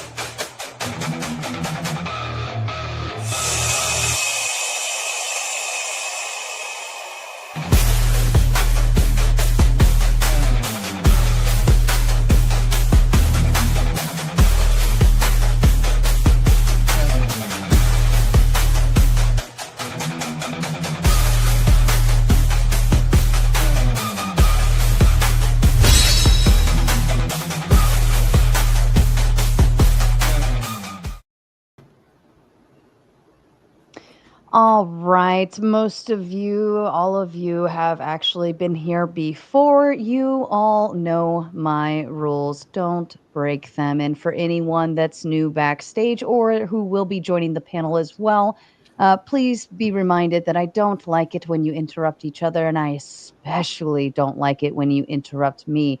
People will be sending super chats. I will display them at the bottom of the screen. However, when I start to read them, everybody knows what to do here, right? Can anybody tell me? Shut up. Thank you. You shut the fuck Shut the up, fuck all up. of you. There you go. That's how we kick it. All right. I believe, Ryan, you were actually first one backstage in line. Go ahead, kick it off. Yeah, fantastic. So I'm actually surprised this didn't come up in the debate at all. But according to Pew Research, only 10% of the United States are adherents of Christian nationalism. About 20% are sympathetic to the position, but 37% are skeptical, and 29% completely outright reject it. So if cohesion means unity of the whole, and 70% of Americans are either skeptical or reject Christian nationalism explicitly, then the idea that Christian nationalism is more cohesive is kind of absurd on its face. You'll hear, I mean, we've all throughout tonight, we've heard a bunch of different ways to deflect this, and this will continue all throughout the night. We'll hear things like some whataboutism, like they'll bring up some other divisive issues, which we can agree are divisive for better or for worse, but they're certainly not inherently coherent or cohesive. They might bring up that they want to have a hypothetical future majority one day where they can then start to use the laws that exist now to push their agenda. But again, right now, 70% completely reject this or are at least skeptical of it. And they might also say that the division is worth it to push forth true moral virtue. But again, that's just accepting that division needs to happen for their worldview to come through. So I think that's just what we've seen all night, and that's what we will continue to see all night. It is obvious. The premise is absolutely hilarious given that data. I'm going to post the Pew Research that I'm referencing in both the back chat as well as the it's going to fail, regular Ryan, because I'll ask you this right now. Who supports Christian nationalism more, Christians or secularists? Christians? I don't care. Why? Okay, great. Who are there more of in the nation? Is this more of a Christian nation or a secular nation? So 10% of Americans believe in Christian nationalism explicitly. All right. See you guys in 15 minutes. But yeah, again, only 10% agree with you. Sorry. No, that's false. That's I do gotta use the restroom real quick. I will be back. Marte. Okay, so you and me. So Ryan is right, and your argument was just that because there's Christians, Christian nationalism is supported by Christians. But okay, so Christians have there's a group called Institute for Family Studies. The sole purpose of this group is to convince people that evangelical men aren't abusive. And when you factor in the fact that Christianity is anti-women, it's we see gays experiencing 5 to 9 times the level of violent crime in the United States. You're already ruling out 60% of people who, if they vote their interest, are like, this is really stupid. And that's not even touching secularism. That's just touching people who have common sense. Can you point out where Christianity is anti-women? Because we praise the Theotokos, which is the Virgin Mother Mary. So the Marte, no, hold the on. think I let you tank. talk. I let you having talk. a think tank Hold on. Doc. Okay. Doc. What's up, Sarah? Listen, all I'm saying is that Christians respect the Mother Mary. Is that not true? Also, moving on to this, when you say that Christians aren't the monopoly of belief system in America as far as when we lean towards values, it's true. So when he cites stats like we could say 10% are Christian nationalists, yes, we could say the subset, but overwhelmingly Christians are different. We can say that there's 2 sects. We can say Christian nationalists and then Christians, which are Protestants and everybody else. There's an overwhelming majority, which he's cherry-picked. This data cherry-picks. It's basically... they're not cohesive? That's not the point. That's not the point. Marte. So my question is are there more secularists that supports the Christian ethos or Christians? He never answered this. He actually ducked out for no apparent reason. When Christians aren't abusing the Mother Mary, it turns out the data doesn't show that Christians are intrinsically more or less violent. It just shows that they ignore violence. And use your investigative brain a little bit. If you have to put out fake research to prove that you're not abusive, what does that say about your actual values that you live out versus what you want to advertise on the internet? Well, that's a fallacy. You're not pointing out who the source is. You're just making this empty assertion saying that you have to do this. It's not me pointing it out. It's not whoever. You can't even point toward what the source is or how biased it is. For instance, you're just citing empty resources. It's very biased. To which it's very biased. There's biases in everything, right? So if we talk about this, it's like you're just citing data that we can't even look at. Not those types of biases, though. Marte, see a strong secular atheist man, a strong secular atheist man like me would say that, look, this group has been punishing the gay community and punishing women since the 1980s. A strong atheist, secular man like your buddy Duck would do anything to keep my family safe from these social forces that seek to make them less than what a person actually is. And so that's the big difference here. Is I'll stand up for half the population. I don't give a shit about my name. Duck, your moral relativist position can't even tell you what those things are wrong. That's it. How are we harming gays by banning gay marriage? They can have a civil... You should at least be curious.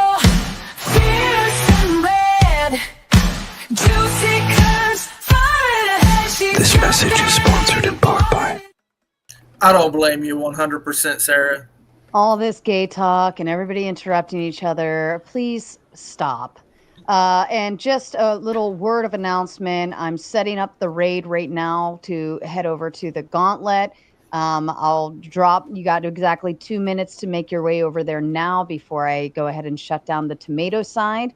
Otherwise, the mods, please continue dropping the link to the Gauntlet live stream in the chat so they can just make their way over. Now you have 2 minutes to do it or catch the raid. Okay, back to you. I think like Nathan is going to turn me into a Christian nationalist because I will agree Institute for Family Studies is very biased. You should read every study they put out with an acknowledgement that they come from a very right-wing perspective. But that does not mean that everything that they're putting out is made to justify the abuse of men against women. But also, I will say, so first, that's my first objection. Hold on. I'm registering one objection. Some of it, and it's okay then, right? What a man. What a man. Please let the Eucharist finish. My second objection is against Marte because, again, he just did the thing where he was like, look, there's the Christian nationalists, and then there's all the other Christians, right? And so when I said at the beginning that he was imputing to me views I didn't have, that's what it was, right? Either you're a Christian nationalist or you're a filthy lib.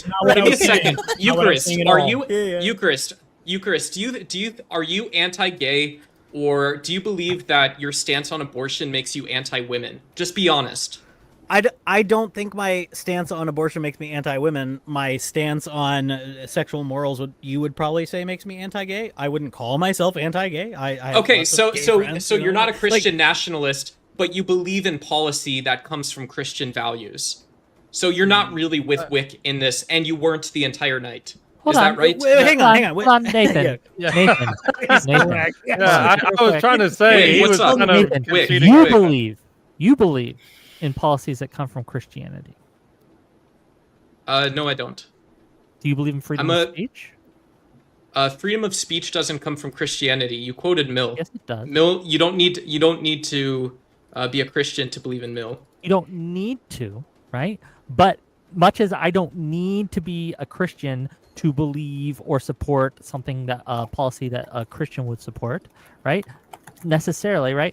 I don't need you to be a Christian to just acknowledge that some of the things that Christians believe in and support that you would too. That doesn't make you Christian. That doesn't make you evil or anything. There are, for example, USAID. I don't know if you guys know this, right? But a lot of USAID was set up and fought for by Christian charity organizations who saw that they wanted to help foreign countries in Africa and these other impoverished places. The government was doing a very poor job of doing it, and they weren't allowing Christian organizations to go in there and to be receive funding and things like that. So they fought in the courts for years to get the right to receive federal funding in order to go in and do their charity work, and they won finally, right? So USAID, in a large way, is Christian. It's Christian.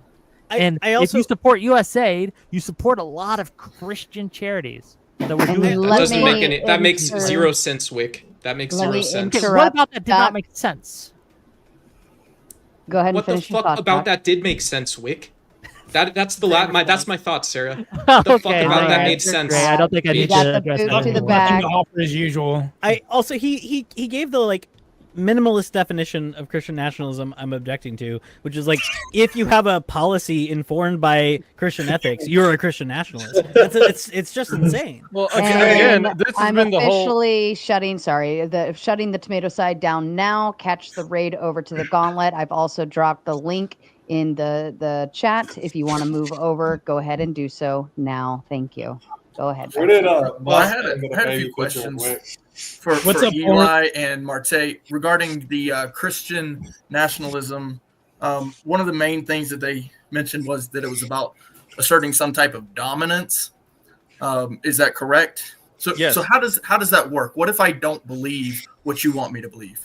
Okay, so if you were somebody who was a non-believer, the dominance is that the culture around you subscribes to a Christian ethic. One thing I wanted to bring up, and I know this can get kind of sticky. I don't know all of the details about this country, but when you look at Malaysia, they have a federation of Muslim beliefs, but in their actual codified law, Islam is not the national religion from a written in top-down perspective. However, it is known to be a majority Muslim nation, and they have a Muslim dominance in society. Like if you show up to Malaysia, you better, if you want to get along with the people there, respect the ethic that comes with Islam. So it's kind of like when we have a dominance in the culture, and our culture is represented by a Christian ideology, America will have an identity associated with that.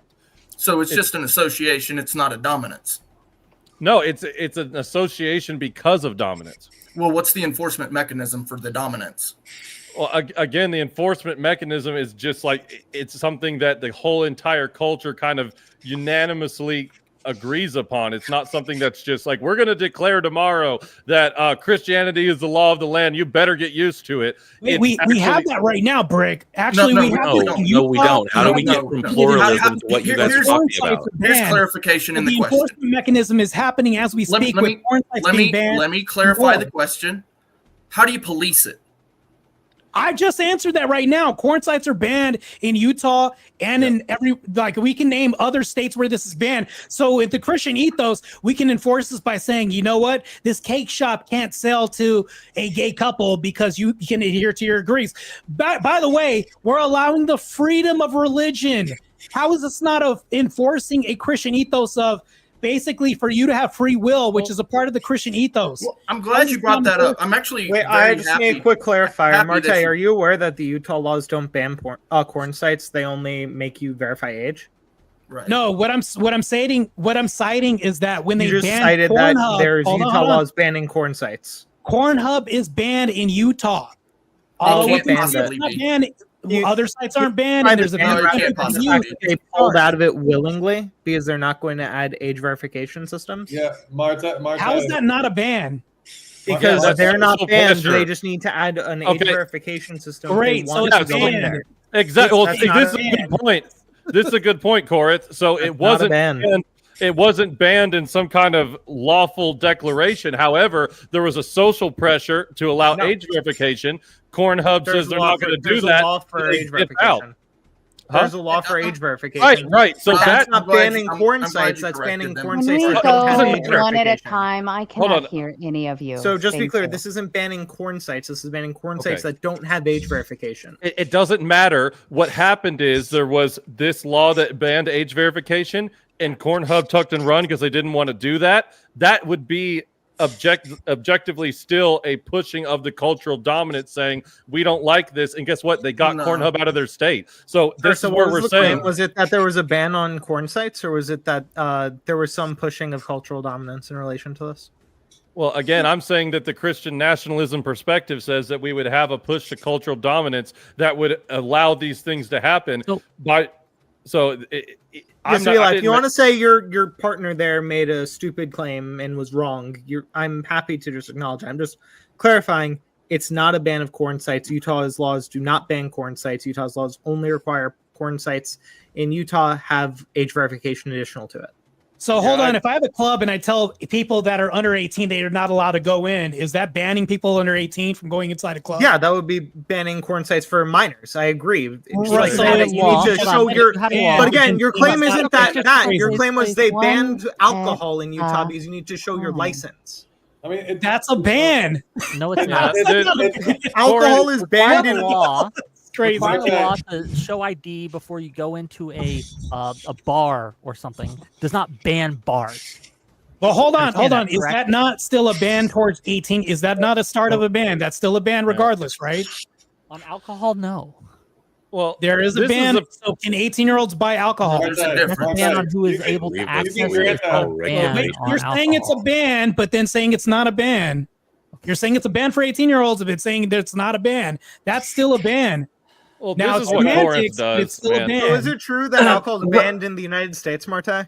Marte, you can grant this. Listen, before you go, you can completely grant this and still be all right because you still reference the Roe v. Wade thing. He is technically correct. It was not a ban on corn entirely. It was a ban.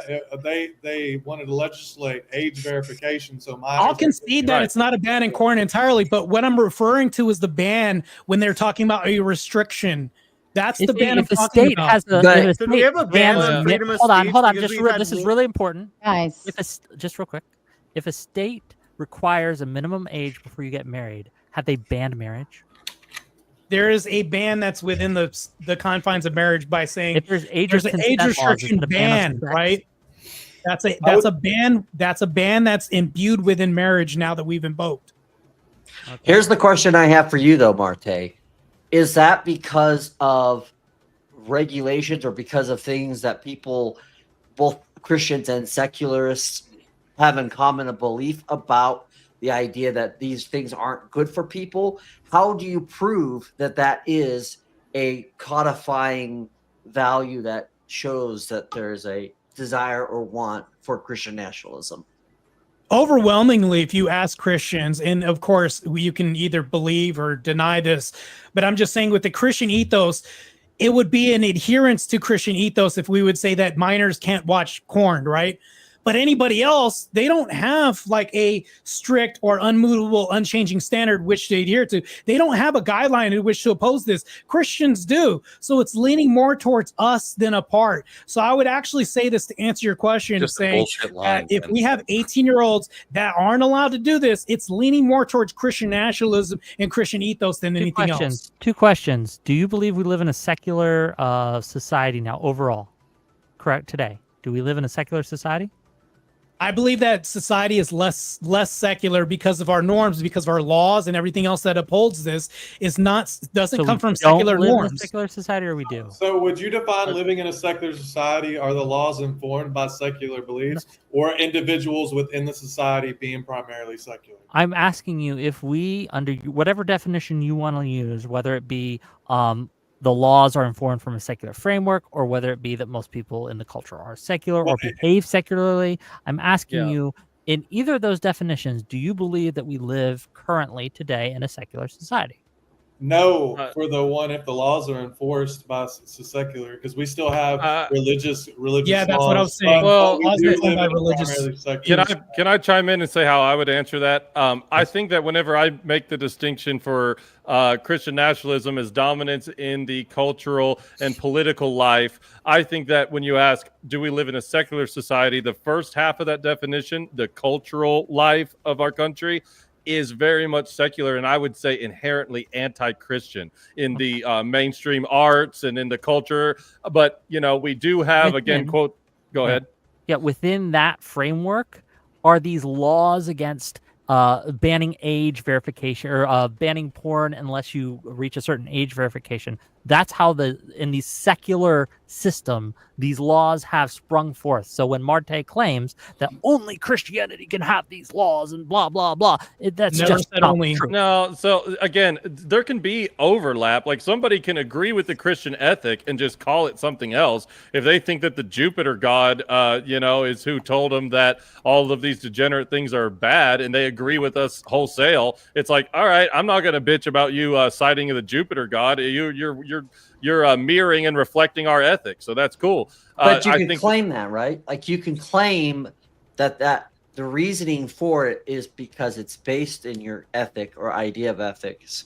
That does not mean, though, that is inherently something that's becoming attributed to the nationalism becoming on a rise. And the other question I would have for you guys is, how does that nationalism, because ultimately nationalism in itself is just an identity, right? So you don't necessarily have to promote a certain political system, which is what I think Wick and Eucharist were missing. But the other thing is, my other thought is, if not, how do you do this? If not by some type of theonomy, how do you create this culture? Forgive me. I'm just a dumb hillbilly. What is the definition of theonomy? I don't know what theonomy is either, so don't feel dumb. Well, while you guys take a moment to go look up that word, I'm gonna number one, backstage we've got Savage Red. You got to cam up for me back there real quick. I typed it in the private chat. Ivan's waiting patiently. Adam Dole as well, and of course your fan favorite Tied Up's back there. Although I don't think he'll make it very long on panel. Paul Long Nate says, keep the goal rolling, like and share the stream, subscribe, and become a member. Wick needs to be Brenda, consistent with you his needed to like come tell me prescriptions. before you came off naked. Oh, did someone say my name? I need to be what? No, Wick. Wick needs to be consistent with prescriptions. I just want to know where my inconsistency is tonight. You can't even answer a single premise that we've offered and posited the whole night. That's the crazy part. I believe I have, but if you feel I've been inconsistent, okay, can you answer how Christianity is not supreme compared to anything else you've had to offer, which was nothing? And then, not to mention this, but can you tell me how Christian running shit is bad? Like, I can't even, like, you've never even answered this either. Because I'm not contending with the fact. I don't think necessarily. Next one, Hall says self-identification using cultural Christians to negate faithful observers of the faith is a contradiction. Absolutely. Okay. I was thinking about this during the entire debate. Just because somebody says they're Christian doesn't mean they are. Jesus actually says, Lord, Lord. Didn't I profane in your name? And then he says, depart from me, you lovers of iniquity, because I never knew you. Just because somebody says they are something doesn't mean they are. Sounds like a lot of cohesion in Christianity, doesn't it? A whole lot of cohesion over there in Christianity. So that's actually more cohesive to make that statement because you want uniformity. If we're going against this, it's actually less uniformity. The whole night, you guys have basically been saying that left-wing Christians aren't Christians. The whole night, every time you speak as though when you say Christian, you specifically mean the right-wing Christians who agree with you. When there's an entire dearth of left-wing Christians who obviously don't. The entire government of the United States is full of professed Christians, absolutely chock full, and half of them are right-wing, half of them are left-wing. But you guys are like, when we dominate the culture, you're obviously not talking about all Christians, just your version. So you can call yourself cohesion is there. Azrael, they would argue that you are not Christian. That you are not following the teachings of Christ. That's what they would argue. I reference all of my beliefs directly from the Bible. These new Protestants. Me too, bro. Let's go. Wait. You use the ethical standard here, right? That's solo scriptura. If you're using the scripture, these two guys just said it earlier. You can't do that. Only your church father can do that. In fact, if you read Galatians, I want you to read Galatians. Or since you get your church father to tell you, why don't you ask your church father what Galatians 3:28 means? And this is the exact kind of thing that would break out into a fucking war if you read. The question about lots nationalism. Of assertions, not many arguments in this panel. Just want to. Many Baptists. Tied Up says every time you guys talk over each other, I'm just going to speak with money. So go ahead, keep interrupting, and I'll keep reeling it in. By the way, whoever uses the word ad hominem, I guarantee you won't find them using before 2 years ago. They have fell for the media propaganda of vernacular. Easiest way to spot a sheep. You're all sheep because you use the word ad hom. Mr. Flanders, you are wicked smart, Marte. Always good to see you up there. Mr. Ewok, you honestly think Andrew is avoiding you? Get real, LOL, for the crew. So all I know with Andrew is that he challenged me to a boxing match, 3 rounds, and he offered $20,000 to do it. We have textual evidence of this that I can show you if you'd like. And then when I gave him a date, right, a specific date, June 28th, like, okay, let's do this. And, I think it was like a month or two from when he said it. Nothing. He said nothing. Coward. There was nothing. He ghosted me, bros. So is he avoiding me? Maybe not on most subjects. I mean, I'm sure that he might debate me or something, but on that specific thing, and to be clear, I get it. $20,000 is a lot of money. He probably said it in a fit of pique, and he repents for it. But bro, well, I will say this: I'm his coach, and you would be outgunning and outman right now because he's got one of the best in the industry, getting him ready, and you got pickle. All I'm saying is, I offered, I showed up, and he didn't.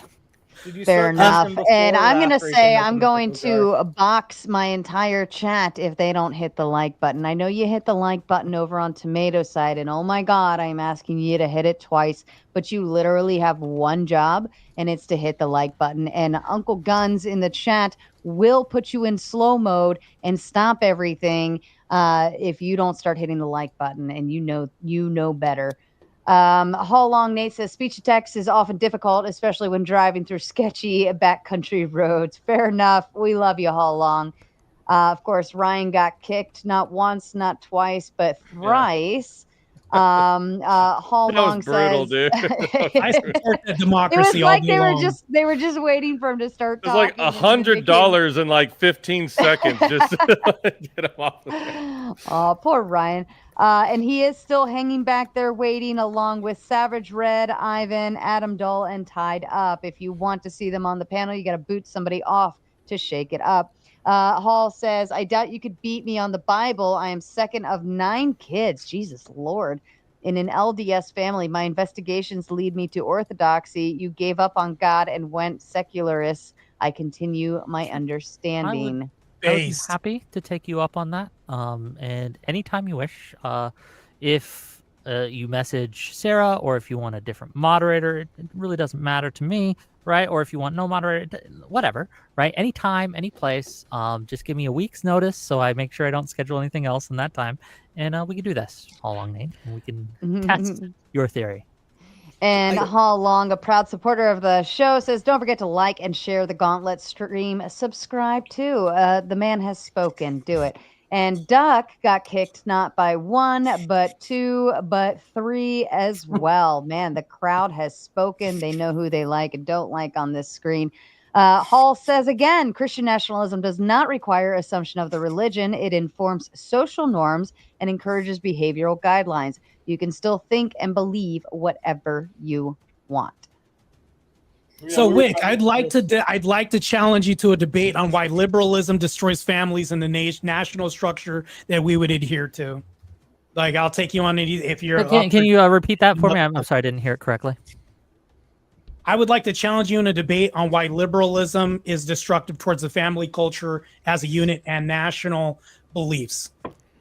As far as liberalism is destructive to the family structure and nationalistic beliefs. Well, I agree liberalism is destructive to nationalistic beliefs, but I think that's a good thing. But I would disagree on the fact that it's I don't think that's a good thing. To the family. I think it is destructive. It is destructive to family, and I can demonstrate this overwhelmingly. Well, we can have that debate, and we can set it up. That's fine. So, just real quick, Mosman mentioned both Wick and me on the question of nationalism, and I just want to say I recognize that nationalism can play out in different political structures and political policies, but my question that was never actually answered was I wanted them to define a nation and why I should be a nationalist and what a fucking Christian nationalist would be, right? So what I want to know is the this word ethnos, like what does it mean? And why, as a Christian, should I be a nationalist rather than, as I see in a lot of church fathers, more internationalist, right? Denying the ethnic heritage of my people and place and skin color, and more like, we're the people of God, right? So that's all I'm curious about, and I never got a good answer for it. But it's fine. They can deal with that another time with other people who are softer and that they can debate better. But I just was curious and never got a good answer. So. Well, and I think that's the problem with Christian nationalism is that we get this kind of inconsistency of what we're trying to adhere to, because again, a lot of times people think Christian nationalism, they think some type of theonomy. And my question is, it's great to say, well, under this system or idea, what we would do is do this. The problem is ultimately to be able to do those things and to be able to have that influence in the culture, you're going to have to at some point use force. And the idea that, well, then other people outside of Christianity can adapt to these ideas, that might, to me, is a concern, because then that isn't really then Christian, right? Well, Mosman, I mean, you're a Christian yourself. I mean, do you think that when we say the Christian ethic, is that something that's ambiguous and in a gray area and hard to pin down? Yeah, I actually do think that Christian ethic is actually code word, and it's not really, it just expresses an idea of a moral system, and it doesn't really give a true understanding of that kind of is that how concept. but you're, and I just because I know you from other debates, you're a Lutheran, right? Right. Yeah. So would you apply that same definition to Lutheranism? Like if somebody had that criticism and say, well, I think Lutheranism is kind of the ethic behind what you're asking me to believe is kind of a construct. And, at least. Well, I don't use the word ethic. That's the problem. My problem isn't with the idea of an ethic. It's the use of the word ethic in lieu of certain doctrinal positions, right? I guess I just don't understand, because I think that to say that Christianity is an ethical system would not be, I don't think there's any code words in that. I think that that's pretty well documented, pretty well understood, that there's an ethical framework within, how one should. But you have behave, to, in order to have that being acceptable. a Christian ethical system, it has to come from a doctrinal orthodoxy. It has to come from a biblical. I would argue from a biblical aspect, and so it does. Therefore, I agree with you there. Those things have to then be in the basis of it. The problem is that we're never really told what those are, except for the basics. I do have a question for the Christian nationalist side, but I'm going to wait until you're done with Mosman's question. Before you go, Eli, I'm gonna step away for 2 minutes. I'm getting hungry. I just got to go throw it in the mic and bring it down. It's my leftovers. Animated effigy. Tied up. Anyway, Shut up. Okay, already you want to be booted already? I literally was in the middle of fucking talking to give instructions to the panel, and you were fucking interrupting me already. Animated effigy, are you with us, darling? I'm here.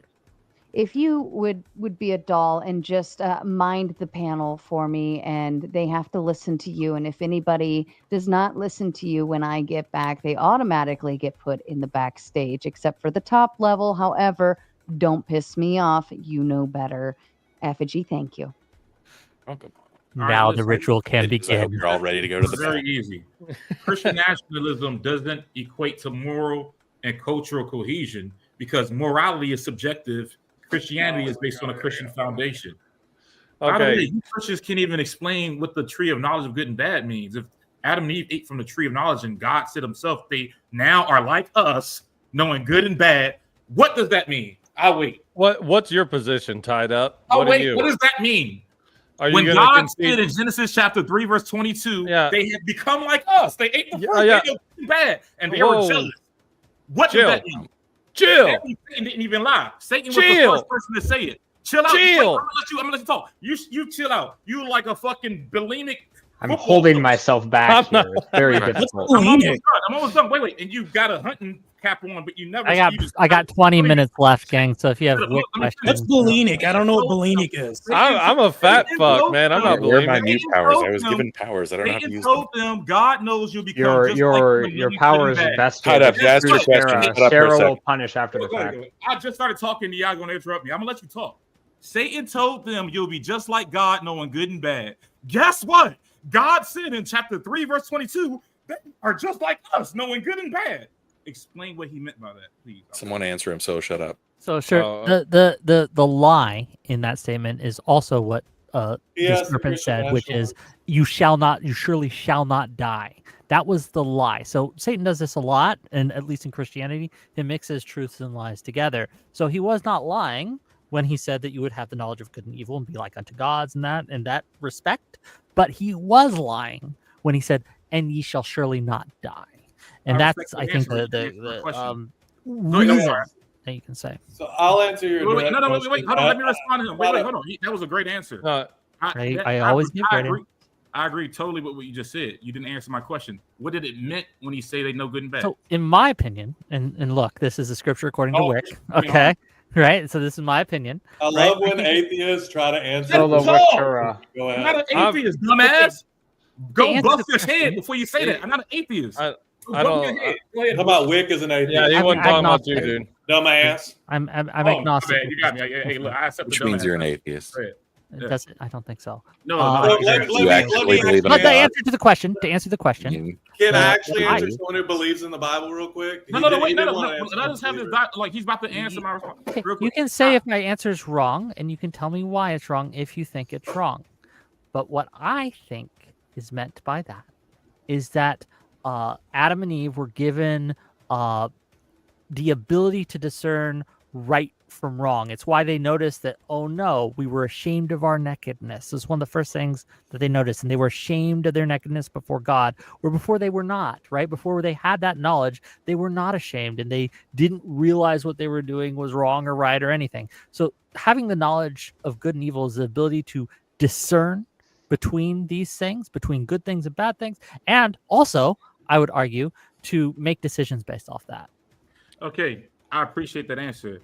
I actually agree with that more so on a conscious level. I totally agree. I respect that. But the problem is this: if we are able to discern it for ourselves, why do we now need God? Because we are not perfect at it. While we have the ability now, right? We often get things wrong. We are imperfect beings, all have sinned and fall short of the glory of God, right? And so we should look to God and his guidance. But I would argue that God, in a lot of cases, wants to teach us to become more able to discern that for ourselves, right? There's a lot of places in the Bible where God would speak to the prophets. Is an atheist proselytizing right now? Hold on. I'm not an atheist. I'm an agnostic. These are different. I would love to give him the actual answer if you don't mind, rather than. What is the actual answer? I've been sitting here waiting to like ask a few questions. So the word. Okay, Adam, give me 30 more seconds. Like no, this, no, give me 30 seconds. No, tied up. You're done. You're done. You've taken up a lot of time already. I've been What's the actual answer, Azrael? So the actual word for knowledge is actually alluding towards experience or having a close relationship with. Therefore, we can experience and have a close relationship with evil, not bad. And if we look at the end of the Bible, where we go to Revelation. Let me finish. Let me finish, and I'll give you the answer. If we go into Revelations, experiencing good in its essence, being with God truly, is what we originally were in the Bible, and where we'll eventually go to. We'll be able to only experience good. So when he says now he knows of good and evil, that means we have the propensity and the ability to both do evil and good. So God can do even good. Let me. I'm almost done. So complex answers require. No, you're right. I apologize. Right. I apologize. So we live in a fallen world. We live in an ability to do good and evil. When we are with God again, when we are transcended back into heaven and we live with God, once again, we won't have the ability to do bad. It'll be a completely different experience that you or I cannot imagine in this moment. So that's basically what he's saying. We have the ability to do evil, because knowledge, again, in the Hebrew word, meant you have an experience or have a close relationship with. It's not knowledge as in the sense that we know it today. If people within the presence of God are unable to do evil, how did Satan fall? You didn't listen to anything I said, and I see that. I respect you for not listening to me, but you got to listen. They didn't have the ability to do it. We are humans. Adam and Eve, the individuals, did not have the ability to do good. Satan is not Adam and Eve. So I agree, but that's no. Not but you my did point say that God doesn't have the ability to do evil. If the angels were in his position, how did Satan fall into evil? Angels can do evil. And actually, the word Satan means the aggressor. So anyone or the aggressor, the adversary. Aggresses against. Also, for the record, I've been politely waiting to ask a few always questions. refer So they say the Satan, not just Satan. Yeah, because in the Old Testament, the Shaitan is actually just an angel that God sends to test you, not an actual devil. I would like to hear what Adam has to say. In Jewish lore. Yeah, so I believe the other side has brought this up, but I've read a bit on Christian nationalism and at least the theory. It sounds as if your guys' definition of Christian nationalism is just Christianity informing a government. It doesn't seem to have anything to do with nationalism per se. It seems as if it's just a generic. So the question is, how does nationalism factor into this view at all? Let's do this. Let's define nationalism. You want to use Oxford?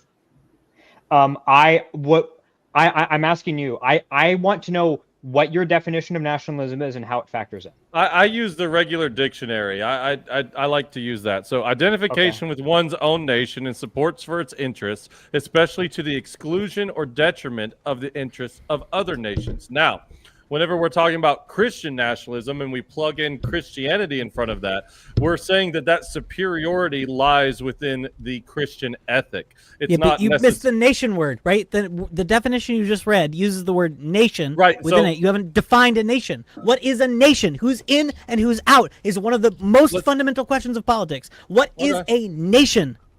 Define it for me, please.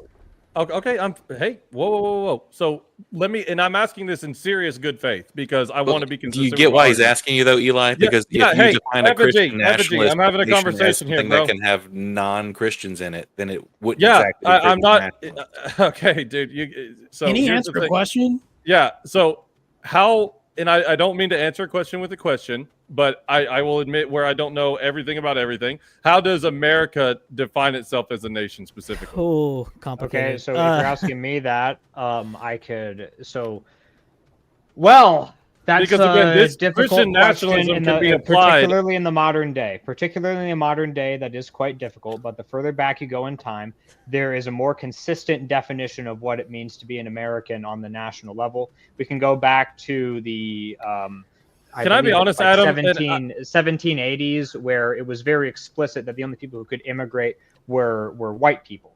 So in that case, America would be something more akin to a white nationalist country. And over time, it broadens it out to a point where what it actually means to be American is purely something that the government recognizes. And even then, you have people in the modern day. I'm talking about radical progressives who are saying that you can be an American not by like assent to propositions or by legal recognition, but mere presence on the soil.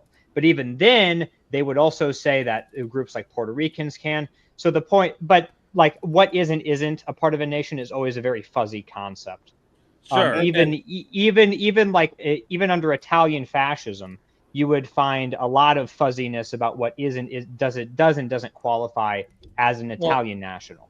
Okay, and here's the thing. I just want to bring this up because I can also see him over there chomping at the bit, and I mean that in a good way. I do my homework on my opponents. We do have a poli-sci professor in the room, and contrary to with the kind of insults I get levied at me sometimes from certain opposition, I don't hate higher education. So I want to make sure my that question you still just hasn't said. been answered. Well, My no, hey, question hold still up. hasn't been We're answered. getting there. Look, everybody wants to talk about you got to define your terms, and I'm in good faith sitting here trying to let us all lasso a definition here. So I just want to know how it ties in. I just want to know how we're nationalism getting there. ties into this. Because you Patience, haven't answered that. grasshopper. Patience, grasshopper. You gotta sit Eucharist. crisscross applesauce and wait for the lesson, son. Eucharist, what do you think about his description of nation, and how would you define what a nation is in American standards? Yeah, so America is, I think, as Adam was saying, a unique case, right? Because in America, we have gone through white-only immigration was a part of the very first Immigration Act that the U.S. passed. It is not something that came exclusively from three founders. It was the Immigration and Naturalization Act of some year. I don't know what exact year, but it was the 1700s. Is when this act was passed. It was the late 1700s. So this isn't something that merely came from the founders. It was a specific piece of legislation. Anyway, see ya. I suppose my question will not be answered because you keep fucking waffling. Right before you go, actually, I think hold on. I think Savage, because Savage was next in line, and he specifically asked how to get somebody booted so that he could be up next. So I'm gonna hold you in that spot for just a minute. I think Savage needs to rejoin. The link is pinned in the chat. Oh, he might be lost. Well, and he Sarah, might not real know quick. he went to the gauntlet. Well, and I hate being accused of not answering any question. I do want to try my best at any of them. So, Adam, can you in like one sentence present your question one more time to make sure I at least attempt to answer it? Might not be to your satisfaction, but what do we got? So, first I'm going to say the question, then I'm going to say why I'm asking it. So the question is, how does nationalism factor into your view of Christian nationalism? Right. Okay. The reason I'm asking this is because I have listened to on Audible, not actually read, but listened to Stephen Wilkes' book, A Case for Christian Nationalism, where he very clearly lines out how nationalism factors in because it's a specific nation that is Christianized. But on your view, that it seems as if you've lined out, it would be Christian nationalism to have a Christian imperial project where Christians are funding separate groups in accordance with their principles to like offer foreign aid or to help foreign countries in a way that is globalistic, which is not necessarily anti-Christian.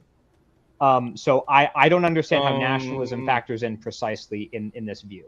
Okay, I'm confused where we're getting into paying foreign countries in anything that was presented in today's debate. Okay, so would it be Christian nationalism to fund U.S. aid programs from the basis of Christian theology. Like the charity programs that Wick was describing earlier. Wick's charity programs is yeah. a perfect example of what I'm talking about here.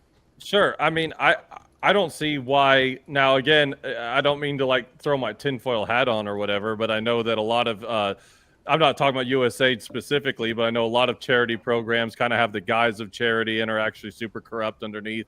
Totally aware that happens, but okay, so not USAID specifically. Imagine in your head a U.S. funded charity program that was ran by Christians for Christian purposes, but all of the aid went to different countries, and it was all perfectly good faith. They were doing exactly what they said they were doing, what's the which is problem like with digging that? wells in Africa.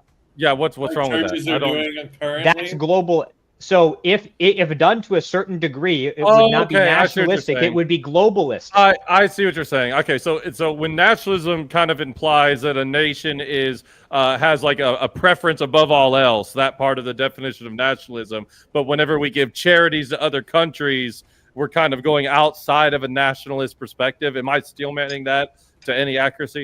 Nationalism is like I don't know what exactly you mean by nationalism, but in most cases when people are talking about nationalism, they're talking about non-interventionism, and part of interventionism is charity work.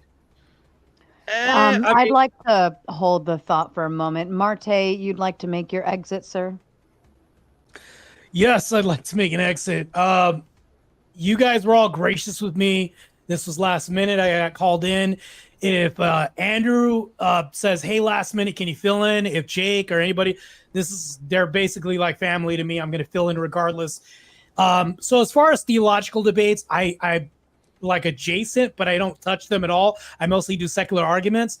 But I will give it up to Eli. I'm very proud of him. He held his own for a first timer. He's pretty good. Wick, I'm going to hold you to this debate. I look forward to this vicious battle, which I've been looking forward to for a long time. Either your channel or Sarah's. I don't care. It's going to happen. Also, before I'd like to leave, I hate to say that I'd call you like the Timu everything else, but I mean, this is more accurate. Oh yeah, I'll take it. I'll take it. Okay, so before Bob's Burgers, I'd like to say this though. It was great having this debate with you. The Ewok, I look forward to seeing him again. Sarah, you're a very gracious host. I appreciate you letting me fill in for Rattlesnake. I'll see you guys later. Also, one last thing though. This was very good faith. It was very fun. I enjoyed the whole time. Sarah, your panels are amazing and awesome. Also, I still have yet to hear a compelling argument, but even though it wasn't that compelling, I didn't feel like I was bought or swayed at all. I feel like the audience could see this in the court of public opinion. The W is ours, and I bid you guys adieu. Thanks, Marte. You're the man. Thank you, Marte. We appreciate you, especially for the last minute. We got beef. It's so unfortunate that Marte and I both left this conversation uncompelled, you know. Marte, message me to remind me, and I'll have you and Wick for a one-on-one. I very much like that. He's squashing the bug. Next finally. week, the week after. This week I'm full, but next week or the week after we can set something up. Yeah, you're full, all right. I am. See you guys later. With love for my fellow debaters. You did that. If you want brown love, great. Okay, good stuff. Oh dear Lord. I don't. Brown and backstage, I've got Ryan Brick tied up and Glenn Lawrence hanging out backstage. If you want to see them up, you know exactly what to do. Okay. Just also, I do have to go soon, so if you have questions directed to me, that would be the time. Yeah. Let's do that. More than a question, it would be a comment. Like the whole debate hinged on, my question still hasn't been answered. A lot of misapprehensions. Like you were talking past each other because insane. Can you hear me, guys? By the way, I can hear you. Okay. Yeah, he's rudely interrupting you. Basically, this debate was about whether Christian nationalism was a force for cultural cohesion,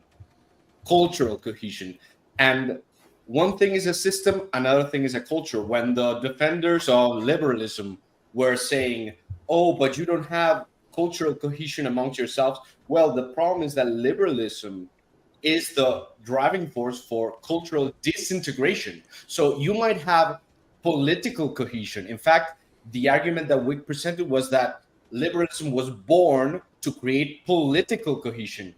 But in reality, what it does is it disintegrates cultural cohesion because it doesn't uphold a moral norm that could hold people together. And this basically undermines the function of law as moralizing the people. That's one of the functions of law. Okay. So if I may respond, I know yes, you Chris, wants can I to as well. finish? Can I finish? Oh, are you not finished?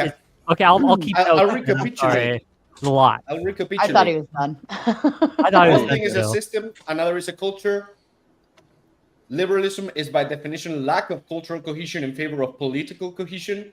3, laws always regulate morality and teach morality that creates cultural cohesion, while liberalism creates cultural difference.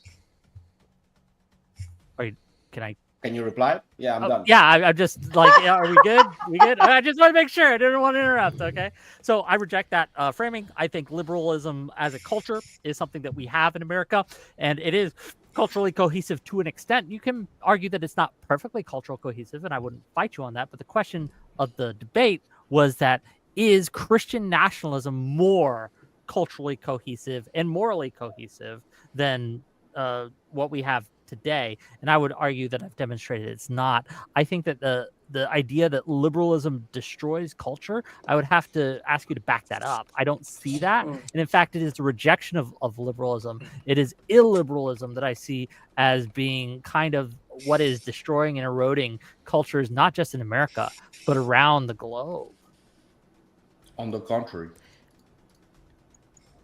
I mean, I can give you a few examples of liberalism destroying culture just off the top of my head. Well, again, I mean, I think that our side, and this was touched on in Eucharist's opening statement, and I'll totally admit that it was part of my argument, is that if Christian nationalism succeeds and we all share an objective moral ethic, that's gonna bring cohesion because of a general consensus, because majority of the population, the cultural identity reflects a certain objective standard. But we can do that without tossing out the certain freedoms that the whole debate were worried about getting tossed out. So I think that it's kind of a mischaracterization there. And speaking of getting tossed out, Chad, you have exactly 8 minutes to finish that goal if you want to continue on for DGen Power Hour. You know the drill. You know what happens. You got to keep it going. And let me hit some super chats that came in earlier that kind of got lost in the sauce there. Hall Long Nate said, Christian nationalism does not require assumption of the religion. It informs social norms and encourages. Oh, I did this one already, didn't I? Think so. Yeah, sorry.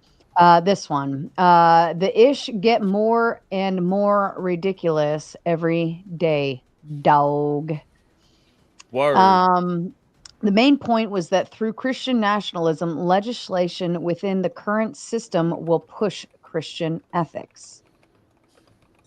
I think that's a fair assessment there. Yeah, precisely. It's way more simple than it's being made out to be.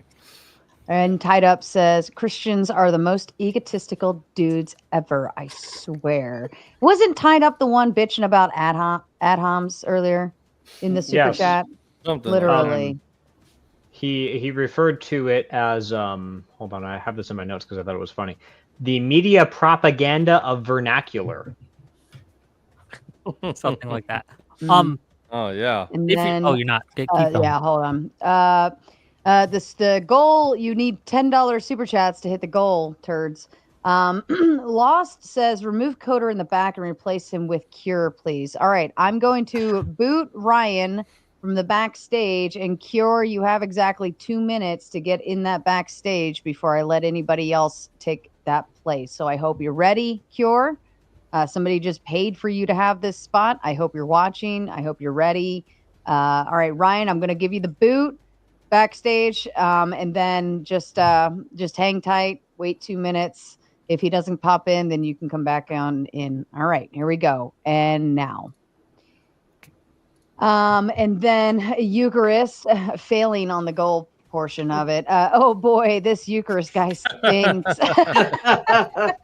Little self-deprecation. I like it. I like it. And then Kinetic Cal, we love her, says, oops, for the goal. Yep, you got 2 more, chat. 2 more if you want to continue on to DGen Power Hour, and you got 5 minutes to make it happen. And if you don't make it happen, I'm happy to go to bed. I've had a very long day. I have to get up at 5:30, actually before that, a.m. every day this week and next week. I'm not delighted, okay? But any excuse for me to shut down and go to bed, I'll gladly take it. Will gladly take it, but I'm more than willing to sacrifice my wonderful sleeping hours for you to enjoy DGen Power Hour, but you got to make it worth it. All right, pay back money. to you. Hold on. So Ivan, I'll give it to you, Eucharist, but I gotta go. Yeah, And go ahead. Go ahead. I gotta go. Unfortunately, it's 1 o'clock. It's past my bedtime. I'm a sleepy boy. But I want to thank Sarah once again for allowing this debate to happen. I'd like to thank Eli and Marte, and especially you, Chris, for joining me in debating. This was fun. I really enjoyed it. I know that some people may have issues with some of my takes, and if you do, or if you like what I have to say, you can find me at Wick TV on Twitch and on YouTube and on Twitter, where I give objectively correct takes to all things, and you can find me on there. And I'm no stranger to arguing and debating, and if you want to, I'm perfectly happy to do so. In fact, if Sarah wants to set up like a Wick versus the world on this specific topic, on the what I would consider the supremacy of liberalism and how we should all be liberals, I would love to do that. I consider myself a hard R liberal. I know a lot of people use it as a slur, but I will use that word as a slur for myself. I will take it back. I'm a hard R liberal, boys and girls. Well, okay. So yeah, well, thanks on. again. I really Question enjoyed about it. It was really fun, and I will see you guys later. Thanks, Wick. It was a lot of fun. Yeah. So Thank is you, Wick. is that liberal? Like you put an emphasis on the R, like liberal? Yeah, hard R. Okay, so Ivan or Ivan, the Russian agitator coming in, had thoughts about the cohesion question, which is a good right. We ended up skating around the cohesion question. My thought is okay. My experience with Christianity, both historically and in my church as a Protestant, is that there is a diversity of opinions allowed around this thing we're calling the Christian ethic. And so when I have someone come into my church who is espousing what I would call Christian nationalism, who's like, hey guys, there's these Browns in my neighborhood who I don't want running my 7-Eleven, like the Christian nationalists on Twitter, or people who are like, hey, we should, be agitating about these particular policy positions, right? Those people are increasing dissension in my church, right? So your question, Ivan, whatever, it was like, if we just increase the number of Christians, wouldn't we increase the amount of cohesion? And what Wick and I think we're hammering on is that's not clearly the case, right? But it's not clear that we can just inject more Christians and have a cohesion on these, I think, very violent cultural issues that you guys are interested in. Yeah. It would certainly lead to more cohesion if you were replacing like Muslims with Christians. That would definitely increase cohesion in America specifically. Sure, And Adam, also, I'll deal with in your that nationalism matter, stuff yes. later, but I want to hear And also, Ivan's response to this. Yeah, an anecdotal saying that what everyone else says, Christian nationalists are racist, they only like white people, doesn't actually make it true. It just means hold on. I'm not imputing any of their views onto y'all. I'm saying when you all defend this term and this concept, this is the cultural zeitgeist you are existing in. You're taking on that baggage. You got to deal with it, okay? If you want to make a positive case for it, you explain how you're different from them, okay? That's on you. I'm not saying you believe the same thing they do. I'm asking you to distinguish yourself from them, okay? You took on this term, defend it, you asshole. No, Come on. no. Hold That's on. No, that actually makes too no much. sense. Settle down. Chat, you're about to get the fat L. No, it's not because. Oh, sorry. And we're all about to go home if you don't hit that one last dono goal. So, one more. I'm so disappointed that I even have to ask it. That you guys know how we do. You got 1 minute and 44 seconds. 42, 41, 40. Oh, you about to mess up. There you go. All right. Mosman's going backstage, and Miss Kell is coming back or coming up. All right, and there you go. That's your dono goal satisfaction right there. And Almighty Nate coming in with a 20 to also save your dumbasses too. Every time, always Almighty Nate. Have to beg. Save you. Can I just give a Don't make her really get on quick? her Can I just give a knees. really quick thing? David Miller's liberal philosopher. who does a lot of work on nationalist theory, and he promotes a form of liberal nationalism. You're able to have cultural cohesion under a Millerian liberal nationalist system. These two things are not contradictory or in contention with each other. Additionally, I'm actually a Lockean liberal because I agree with John Locke's Define a Lockean. Agrees with John Locke. So John Locke's most rational position, in my view, is that only Christians should be allowed to hold public office. So this is actually a liberal The position layman? and What kind of Christian? a Wait, classical Adam, what kind of liberal Christian are you? position. What kind of Christian are you?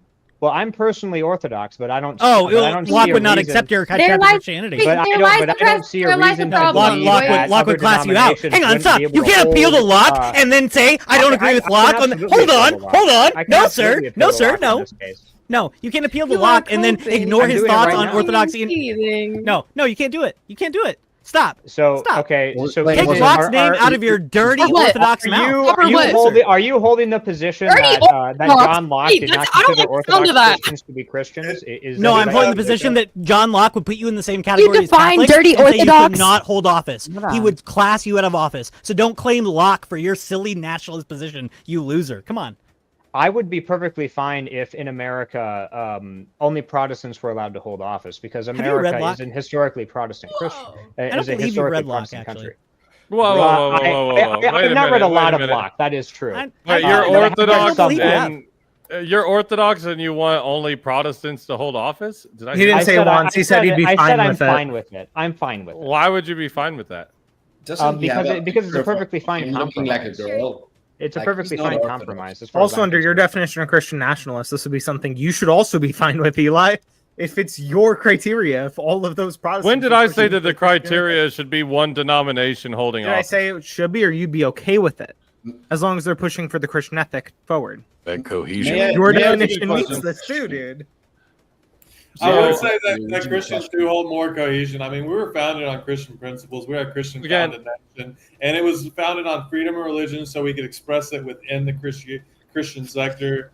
But that gave rise to liberalism, and you guys are effectively just trying to phase out Christianity by basically getting rid of prayer time, which is for everyone's prayer, not just Christian prayer in schools. You guys have and spent the other- whole night talking about the groups of people who you would exclude and let you want to claim cohesion. You have been one over time that I backwards to say that you have to have certain kind of criteria to get to cohesion, but you never actually want to say how you get to cohesion because we're in a pluralist society right now. So what do you do with all the people who aren't Christian at all? Bring up where we brought up exclusion, Effigy. Where did we bring up exclusion? Well, what he's trying to say is You mentioned gay people constantly tonight.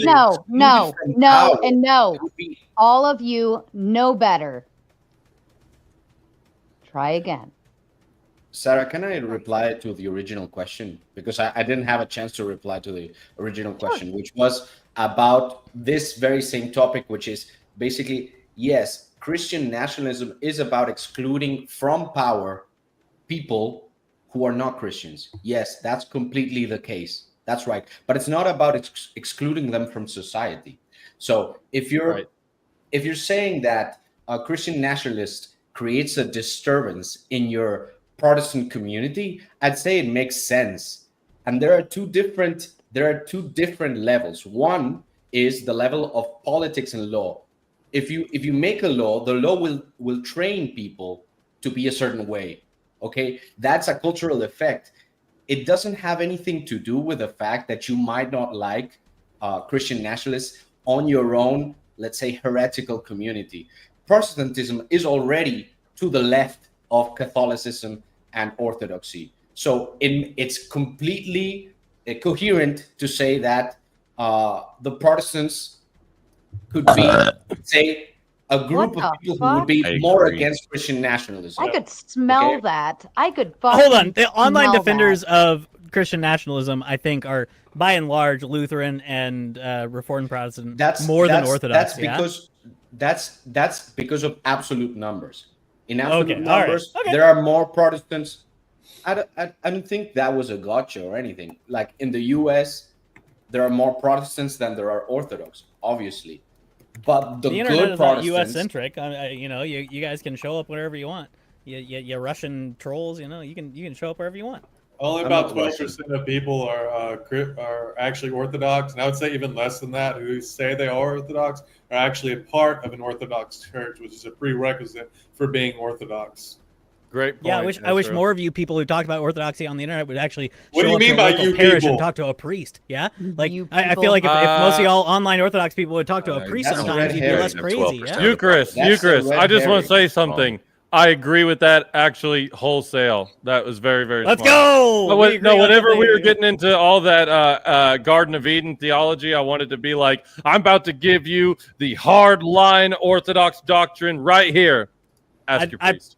I'd probably, Ask your priest. I'd probably be more on that line than. Well, I mean, no, we that was And, spot on. I am just still a quick waiting. logistics. Marte, if you're still watching, I'm going to disconnect your YouTube just in case anything bad happens. I don't want you to not know about it if you're not watching your own show. All right, so I'll leave your Twitter up because that one doesn't matter, but just removing your YouTube now.